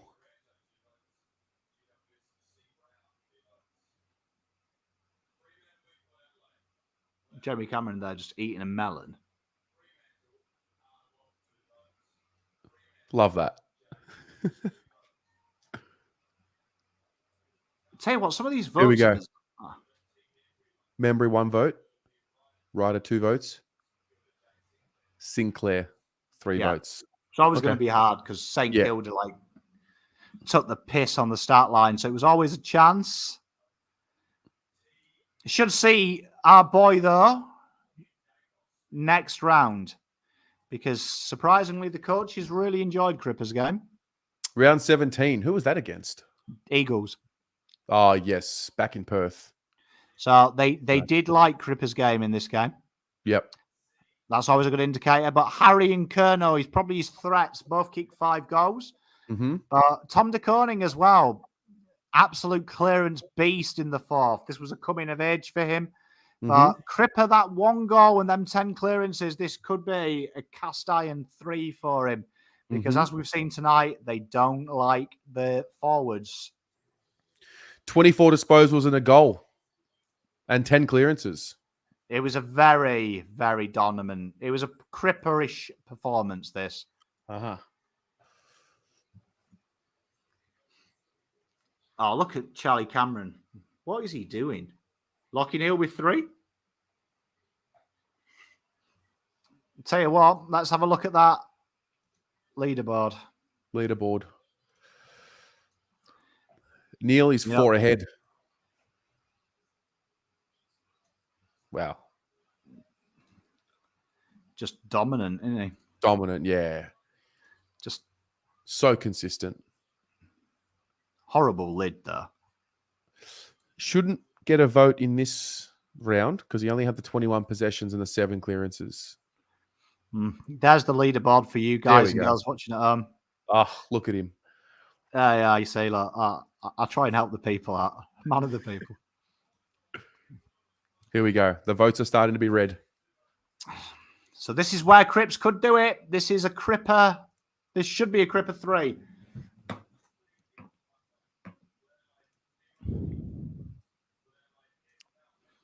I wish we had games like this all the time. Yeah. 60 pointers. In hindsight, letting West Coast kick 8 goals in that quarter was not ideal. Yeah.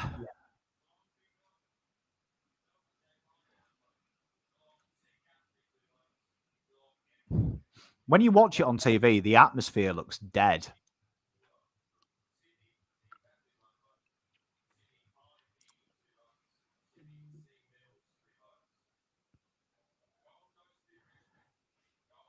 Can't believe round 17 is the first time Davis Unanaki has polled a vote. Polled a vote, yeah.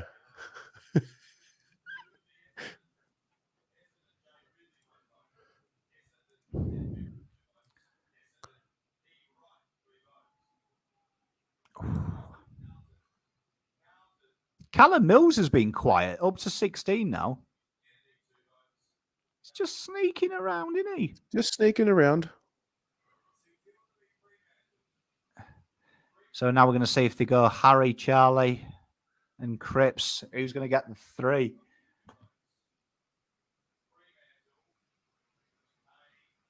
Oh, Cripps 1 vote. Kennedy 2. bad. Not bad. And Harry 3. Not bad. See what I mean, though, about Charlie Curnow getting stiffed? Better numbers than Harry. They just don't like him. Brayshaw with 3. I feel like this is the beginning of the end, Pommy. We're starting to fall out here. Well, I mean, Cripps is 3 away, and there is, by my count, 1, 2, potentially, definitely 2 3 votes, potentially 3 left in it. Yeah. Do you know what I mean? So, I mean, this is the Geelong game, though, up next. This was a depression session, 30-point loss from memory yet. This one here is going to be a weird one. You'd imagine Walsh is our best chance, 33 touches, 4 tackles, 8 clearances. Outside of that, you're clutching at straws. Charlie Curnow, 3 goals in a losing effort. But aside from that, the rest, they were Carlton's best. Fisher, Hewitt and Doc. Probably the only chance here is Sam Walsh polls one, but I can't see anyone polling in too much. Yeah. Because we got battered this game. Let's be honest. We absolutely got battered this game. It's starting to bring back the memories. Yeah, well, I mean, for Cripper now, I mean, you've got the games that we're looking at. GWS, he was very dominant, so should get the 3 votes there. Adelaide, 41 touches and a staggering 12 clearances. Now, he may poll 3. He's done it before, polling 3 in a loss. Head and shoulders above Adelaide's best on ground. So that could be it. Brisbane, he may get 1 vote.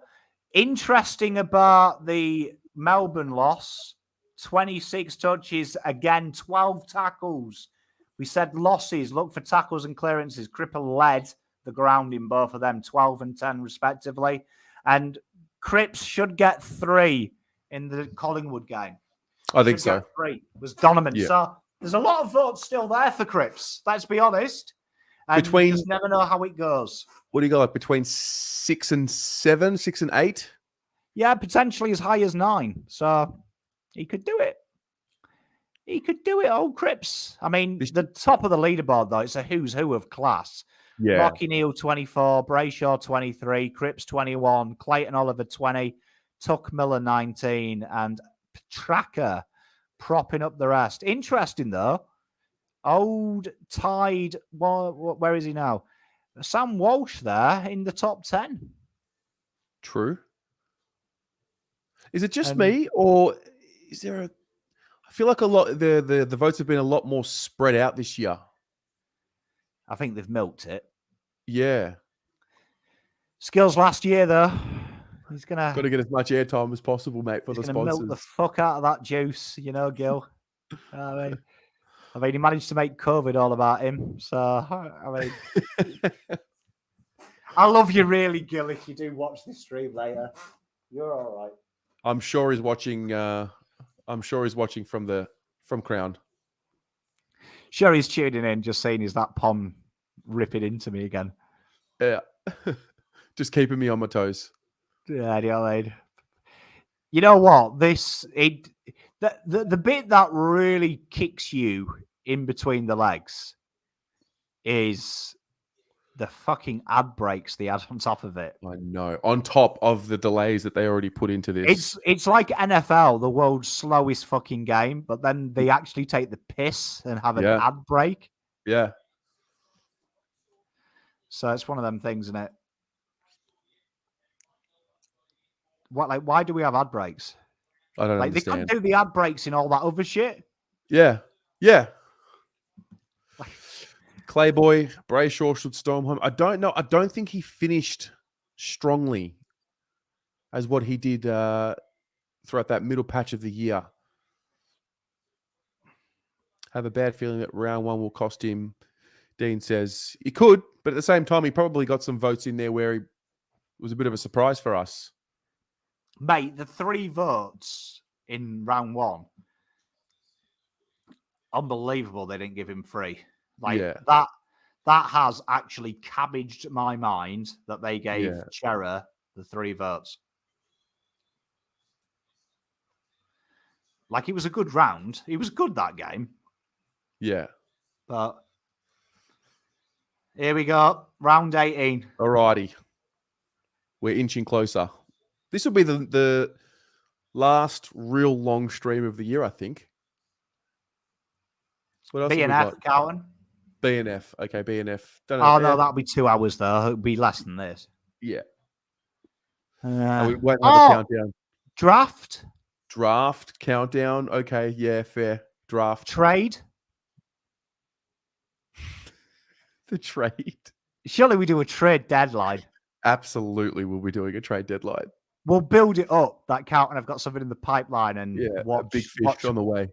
We'll watch Alrighty. a blank fucking stream for fucking 3 hours for nothing. Yeah. That's what we do. Sam Draper's getting a lot of love from the AFL. He was the highlight package then.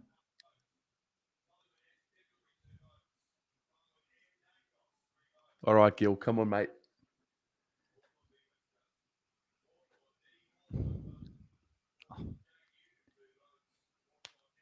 Jai Simpkin. Come on. Cam Zerha, the Zerpig.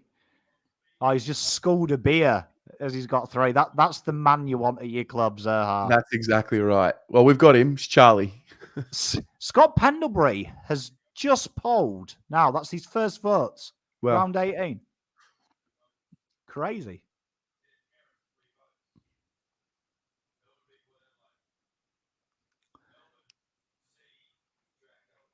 What have we got here?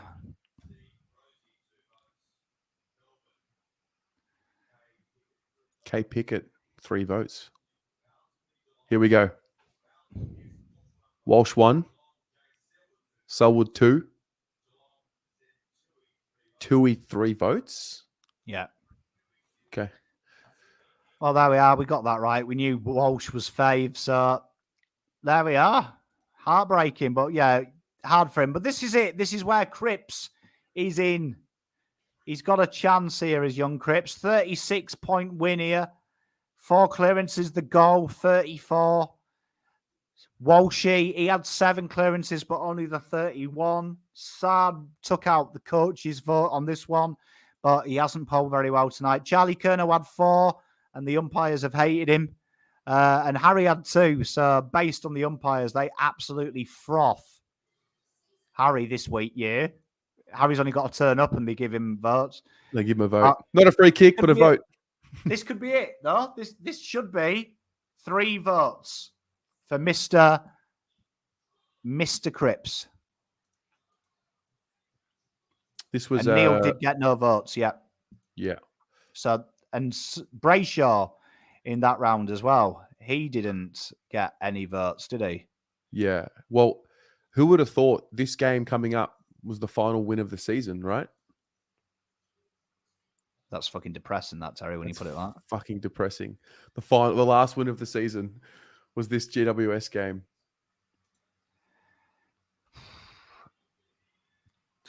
God, that's way to ruin the mood, Tez, mate. Mate, this was that Hugo Hagen game as well. And I remember all the ex-doggies in the punditry started to lose their mind that this was it. Hugo Hagen's here. He's landed. Darcy forgot he's got a son at the Dogs. Started bigging up Hugo Hagen as the next killer. Yeah. Here we go. Come on. Come on. Interesting as well, like Josh says, Neil's not predicted many after this. No. Neither is Brayshaw, and neither is Cripps in their thing.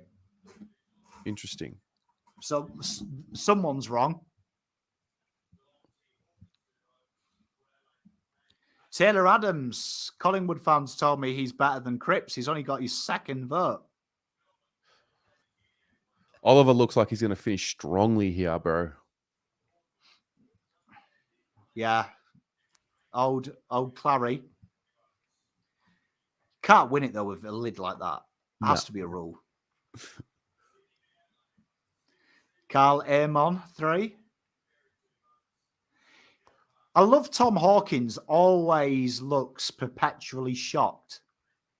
Always. Always looks surprised. What's with the black glasses? Shit banter, D. That's what it is.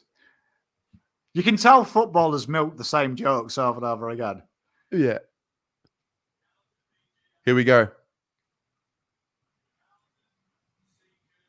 Kerno 1.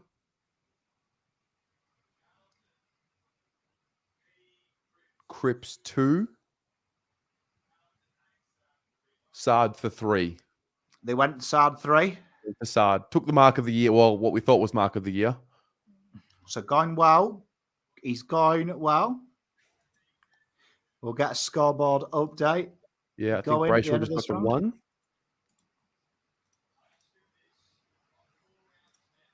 Right, round 20. Da-da-da.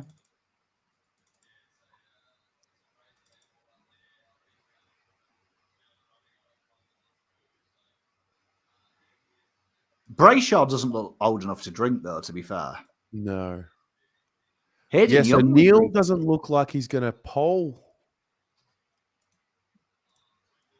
much. Well, could be hard, but I mean, looking at that, Brayshaw, Neil, 24, Cripps, 23, Tuckmiller, 22, and propping up is Clayton Oliver and Petraka. So it's hotting up. So, I mean, let's look at where is. What do we got, round 20? Yeah, round 20. So this one here, Carlton obviously got battered this game, but Cripps, 41 touches, 12 clearances. That is 3 votes. That is 3 votes by my count, that is. But let's have a look what the pundits say. Where are we? Round 20. So round 20 here, if we look at the top players, according to the powers that be, they think Tuck Miller gets 3. No votes from now for Brayshaw. 4 votes from Clary.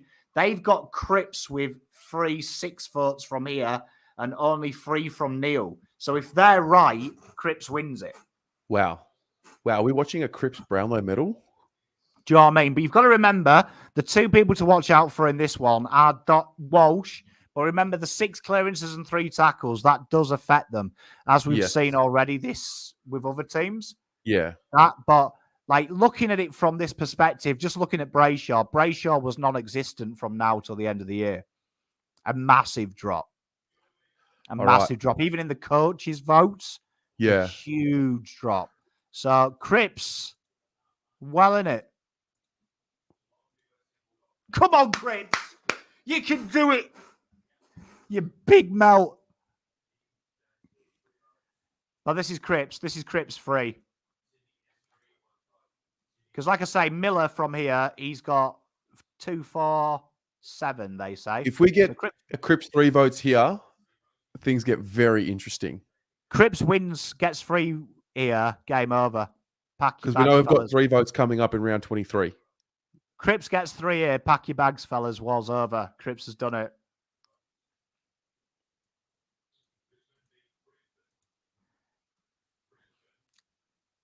Come on, Cripps. Come on, Cripps. Come on, Cripps.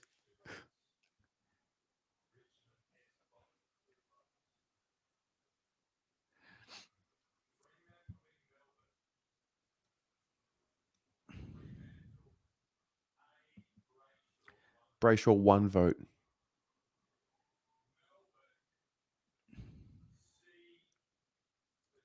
Oh. C. Petraka, C. Oliver. Love that.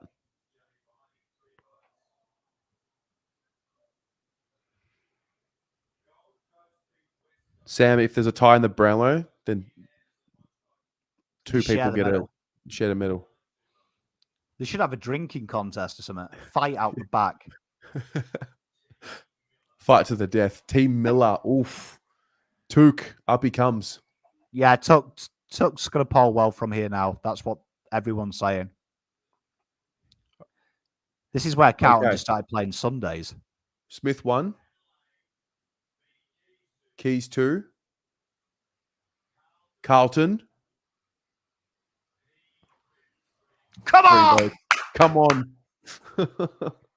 They told you, honestly, you've got to look for clearances here. And for some reason, Cripps knew because he's gone clearance mental from here. In fact, over the last 3 weeks of the year, Cripps destroys the clearance stats. Yeah. Like, I don't he's want to doing talk too soon. Yeah. I don't want to talk too soon, but all I'll say is Patrick Cripps live streams on the Blue Abroad channel. There's a little magic in the air. I'm starting to watch the viewers starting to creep up. Tell your friends, ladies and gents, it's time to kick home Cripps in the last few rounds here. Come on, Cripps, mate. Come Honestly, on. now this is it. So the Brownlow predictor going in from now, we're at round 21. They don't have Cripps polling now to the last round, but I can tell you that the Melbourne game is one to look out for because for a midfielder, he ranks as the best on ground in a lot of the areas. So we don't expect him to poll here, though. This was a 33-point loss. Brisbane pretty much destroyed Carlton at this point. But Sam Docherty, good game in a losing effort. Cripps, 24. This could see him poll 1 vote. 7 tackles, 7 clearances. And all of them were in the midfield. Jacob Wheaton was the only one that the coaches liked. Walshy, 6'6" and 27 touches. And again, going back to the old theory of when you lose and you shit, if you kick a goal late, Zach Fisher could be in it. And Pom needs it for his bet because it's the last time Zach Fisher has a chance. Yes. Well, this was obviously the game where Cripps had the collision with Calamachi. And this was really the beginning of a series of events. And then we can just start singing, he bumps who he wants. He bumps who he wants. You know what? I'm going to unblock all them Collingwood mouts who were like taking the piss. And I'm just going to send them a personalised video each when he wins the Brownlow. Courtesy of Uncle Pom. It'll all be worth it. Wouldn't it be poetic? We actually win something this year. Bit of silverware. Do you know what I mean? Well, I mean, really looking at it, and I'm just going through their numbers manually now. Brayshaw, I can't see Brayshaw actually polling more than 1 vote from now till then. Right? Now till the end. Tuck Miller, I could see him polling 3 in one of the last 2 games. But I think the AFL is right. It'll be 2 each game. But Cripps here, I'm shocked they haven't got him for 1 vote in round 22 at least, because I think he'll definitely, with them numbers, he'll definitely poll. So I think really now the top 3 are pretty obsolete. Yeah. So I think Cripps has got it. Brayshaw won't poll from anymore, maybe 1 max. Tuck 4. Cripps has only got to grab 1. So if you can drag a 1, but this is grab assuming 1 in the next 2, Cripps wins it. Gotcha. I think. Yeah. I'd love to see him win it on his own, but I wouldn't be so upset if Took was a joint winner. That way everyone's happy. Do you know what I mean? I agree with the AFL. I can say, I mean, I'd be surprised as well if you look at the back end. There's a lot of players as well in Tucks where I think they've got a bit excited. Yes. As well with his game. But it's going to be interesting. But Cripps, well within a chance. Should get 4 from here. Should get 4. So that would take him to the magical 30. Yeah. Well, we've just ticked over 3 hours. 3 hours. We've probably got another 90 minutes to get through the last 3 rounds for Gil. Cripps is now the favourite for the Brownlow, I think. $1.12 I'm seeing here. Yeah, well, I mean, you look at Brayshaw's back end form. He's definitely out. Yep. Neil depends if he gets a vote in the last one, but he should get 3 this round. It's going to be nip and tuck. Uger has declared it. Declaring that Pete Cripps wins it now. Thank you, Uger, for the 20. Here we go. Well, this would be worth it. What a great way to finish. If we can just finish off with a Brownlow. But again, I'm not speaking too early, but I really want to.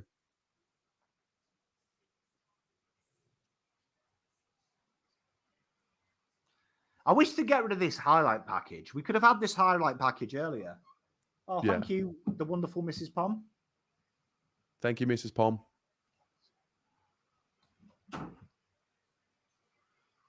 Cup of tea? Mate, yeah.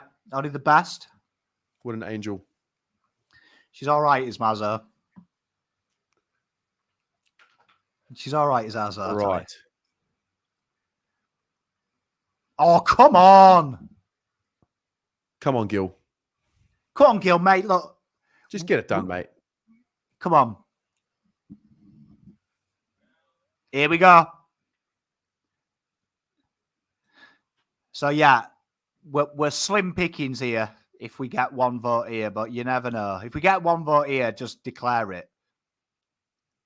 If he does, but I don't think he will. Brisbane were way too dominant. Imagine he gets like a 1 vote and the bump. Well, I mean, should be this round as well. This one should be, we're looking for the dream trifecta. Yes. 1 vote and Neil 2 votes. We don't want Neil to get the 3. He should get 3 here, but if Cripps can sneak it, whatever he does here helps, if he can. Yes. Come on.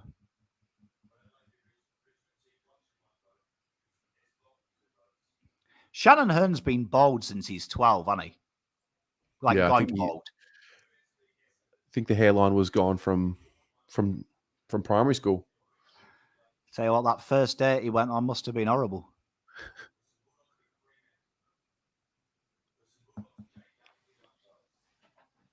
Come on, Cripps. Come on. Come on. Come on, it would just be poetic.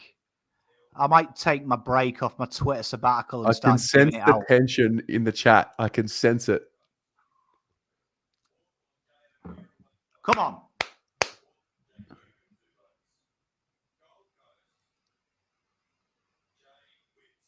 No votes for Took. Yeah.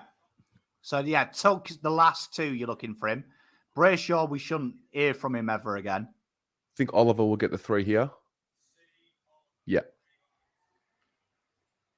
We He had shouldn't hear 42 from him for ever the- again. Yeah. We had 29. All right. McStay 1 vote. Bailey 2. Lockie Neal for 3. Is that a bit of a Yeah, surprise? we expected it. We expected it. Okay. We were hoping Neil would get 2. We were hoping Okay. that Cripps could break even a bit, but Yep. But the good news is, from now, Neil shouldn't poll. Well, he said it himself. He won't poll in the last 2. So he shouldn't poll because he was terrible. So was Brayshaw. So Cripps has got the 3 in. We're looking at Tuck because Tuck should get 2 votes and a vote in round 23 at least. So Cripps, really, if we can get a vote here, he's going to be okay. There's a side story. There's a side plot emerging. What? And that is if Cripps loses the Brownlow by 1 vote, Carlton Twitter is going to be trending again, I think. It's going to be interesting. It's going to be interesting. Are we going straight into round 22 as well? Yep. Oh, Jesus. He's calling him out right now. Gil. Well, yeah, this is our best hope. Cripps, 12 and 10 tackles and clearances. Doc was brilliant, 28.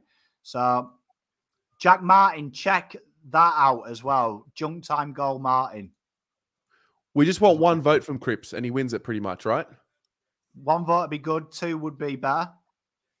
I'm actually getting nervous now. I wasn't really invested early on, to be honest. Come on, Cripps. Come on.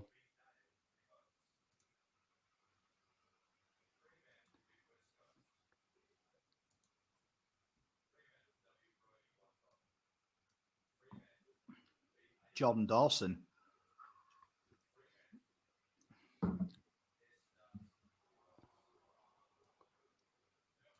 Melbourne Carlton. Melksham 1. Ugh. Carlton. Come on. Doherty 2. Brayshaw 3. Okay. Ah. No votes. No votes. It's literally going to come down to the last game. Ah. And none for Brayshaw as well. None for Brayshaw. I'm telling you, if he doesn't win it from here, Carlton Twitter will trend tonight. This is brilliant. So Cripps here, final round. Should be a lock. Should be a lock. Very rarely in the history of the Brownlow as the winner of the best on medal not got 3 votes. When there's Miller, been a medal 2 votes. What? Miller, 2 votes. And the no votes for Neil, as we predicted. He's going to win and Neil gets the 2 as we predicted. He's going to win it. Who? Cripps. He's going to win it. This next game for Miller is going to be really interesting as well. Really interesting. 25 and a goal with 9 clearances. He did. Mate, get your Twitter app open. I'm telling you, there's a meltdown about to come. Do you know what I mean? But you'd say this is going to be... I think he'll get 2 in the last game. Miller, okay. And I agree with that. I could even see him getting 1. Because just looking at his heat map where he got the touches, he played as a defensive tagger. Yes. So he got a lot of them ticks winning the ball, loose ball. Yes. But Cripps should get 3 here. Very rare does it happen in football if you win a flag, if you win a medal. That's allocated for the best it'll be at. But wherever that melt is, who was saying, I'll be back when Brayshaw wins. Unless they deduct votes off people, Brayshaw can't win. So correct. There we are. It's going to be good, though. I mean, Miller winning it's a story in itself. Absolutely. I think he's had a great year. Great year, but stiff for Neil. I bet he wished he didn't piss about in the forward half for the last 2 weeks now. He's reading them out. All right. Here we go. Hey, Steffi.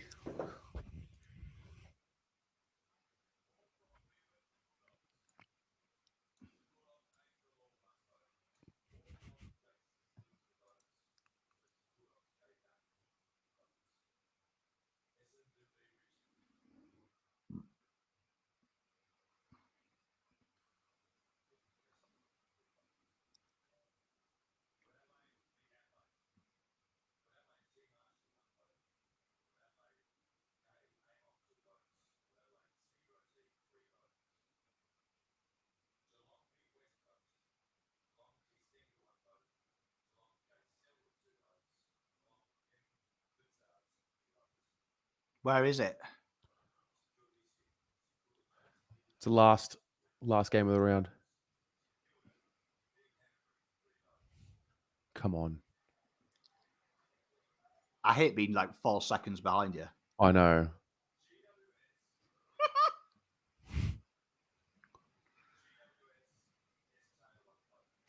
Forwards get stiffed in this game. Stengel's only had 4 votes all year. Yeah.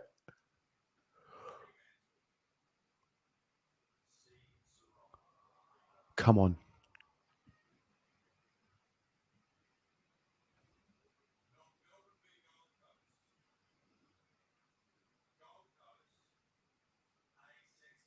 Sexton 1 vote.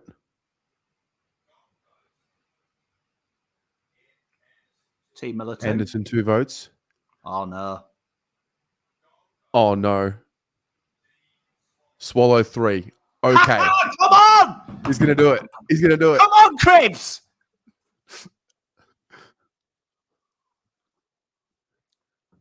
Amazing. We're about to watch a Brownlow live.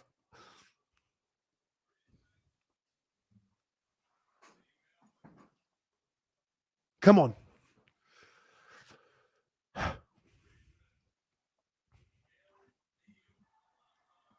Neil got a vote? Yeah, it doesn't really affect it, though, if Cripps gets 3. makes him 29. Yeah.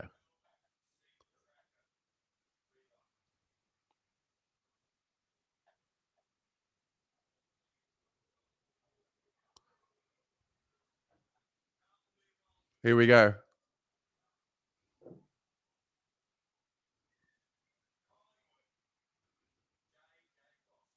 Josh Dacos 1. Mm-hmm. Carlton. Chera 2.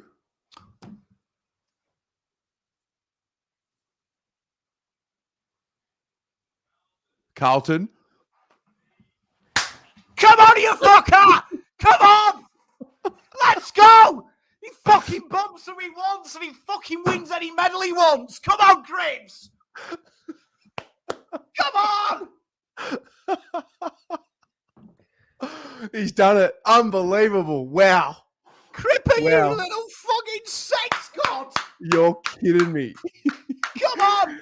Where are you in chat now? Tuck Miller's won it. Fucking Brayshaw's won it. Fuck you. Cripps has won it. Look at him. Best captain in the league. What a man. Look at him. Unbelievable. Literally Kiss bumped mom, who he mate. wants. Yeah. Next fucking trophy, he wins the flag. Come on. He bumped who he wants. Cripper. Big shout out to Charlie as well, to be fair, who let him have 3 votes twice when he's probably stiff he didn't. Yeah. Wow. Looks like we've got another compilation coming up, mate. Tell you what, as well, if you just go back to the Pommy and Oz preview, I said I've got Cripper having 28, but I wouldn't be surprised if he snuck 1 vote when we don't expect and win it. And he's fucking done it! Come on, Cripper! You know what? Like that 1 point loss last night, 1 vote win. Cripper's just taking the piss now, isn't he? Mate. Unbelievable. Unbelievable. Well done, mate. Honestly, tell you what, there is not a fucking more deserving. Said it at the top of the show, me and Tez said he needs to win this because his season, after all he's been through being that close, that guy deserves to win something. Absolutely. Look how happy he looks. That's brilliant. What a well-deserved winner. You know, do you remember when they tried to scrub him out? Yeah.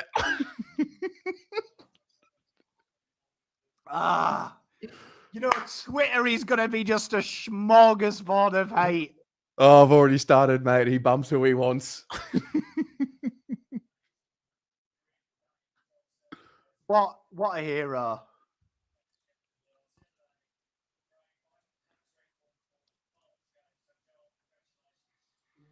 Wow. Amazing. Everyone's losing it. Mate, I'm so proud of him as well. Like, let's just talk. What a year he's had. Like, what a year he's had. And, you know, being this close to completing really his legacy in the terms of making a final. Hopefully this spurs them on because I think he deserves something this year. Because I think he's really had a big year in learning. Yeah. In learning. And I think he's done it. And do you know what I mean? I'm just actually so glad because all the Pies fans, all the opposition fans who wanted him out, fuck off. I'm glad he's won it now because he's not only taken the piss, he's done it royally taking the piss. And I'm all for it. If you're going to take the piss, take it properly. And he's taken the piss properly. Well done, Cripps. It's so good. It's so good. You know what? I've been keeping this quiet for the last couple of days with all that, but I'd just like to give a message to the Collingwood fans. Cry more. Cry more. Long live the king. The king of the AFL, Cripper. Wow, imagine the celebrations tonight. Wow. Wow. You know what? I'd hate to be a bar tab round there. Had to be a bar tab at Crown tonight. God, look at that. Cripper, mate. Honestly, I don't think there's an opposition fan, though, honestly, who could begrudge Patrick Cripps winning a flag. Let's be honest. No. I mean, winning the Brownlow. You Brownlow. can't begrudge it. The guy has held this midfield up every year. Like, if you're talking about best and fairest, best and fairest. Well done, Cripper. Cripper. Love hearing him speak. 5 All-Australians, the best player in the league, and the best goal kicker, and we finished 9th. Fuck me.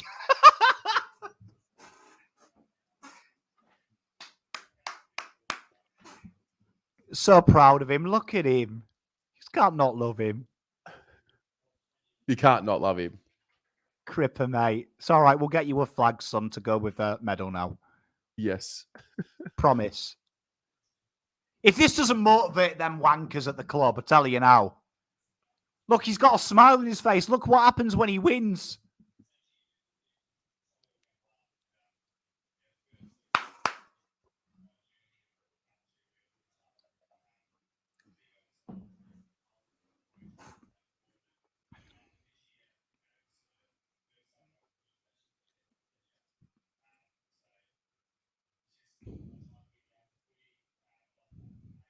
Great point, that, George. Do you remember 2 years ago, everyone said he was cooked? He's that cooked. He's won the fucking individual award. Mate. I thought he was cooked. All right, look at it. Right, someone get him a flag. I know, right?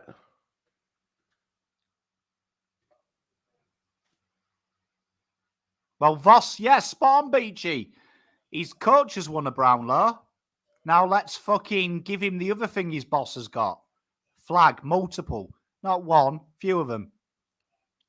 Quite interesting when you look at Ollie Wines winning the Brownlow last year as well. Hey, the Voss effect. The Voss effect.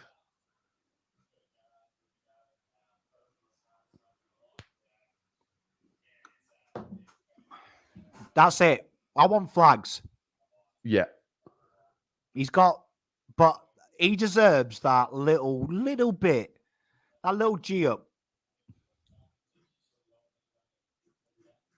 I think Hamish is in love with Cripper. Can you blame him? Well, he's looking at Cripper like I look at my wife. Oh, let the Twitter meltdown ensue. So good. You know, my favourite thing I'm going to look forward to hearing today is this. This is how shit Carlton are, giving it to Collingwood because their boy won a Brownlow. You know that's coming. Oh, we're living rent-free in their heads. Oh. You know that's happening, bro. You know they're going to be like, oh, the individual awards. Guaranteed. But I'm fluent in idiot, so I can translate that. If Cripps had lost that by 1 vote, they'd be like, oh, karma train. He bumped someone. Oh, shouldn't even be there. So you say, don't worry, Collingwood fans, if you're watching, I am fluent in idiot as well. Very privileged that I can speak both languages. So don't worry. Cripper, come on! Well done, Best Cripper. player in the fucking league. So good. So good. Best player in the league. And now we do the draft and trade, and we get ready for round 1. And Draft we do and battle trade. again.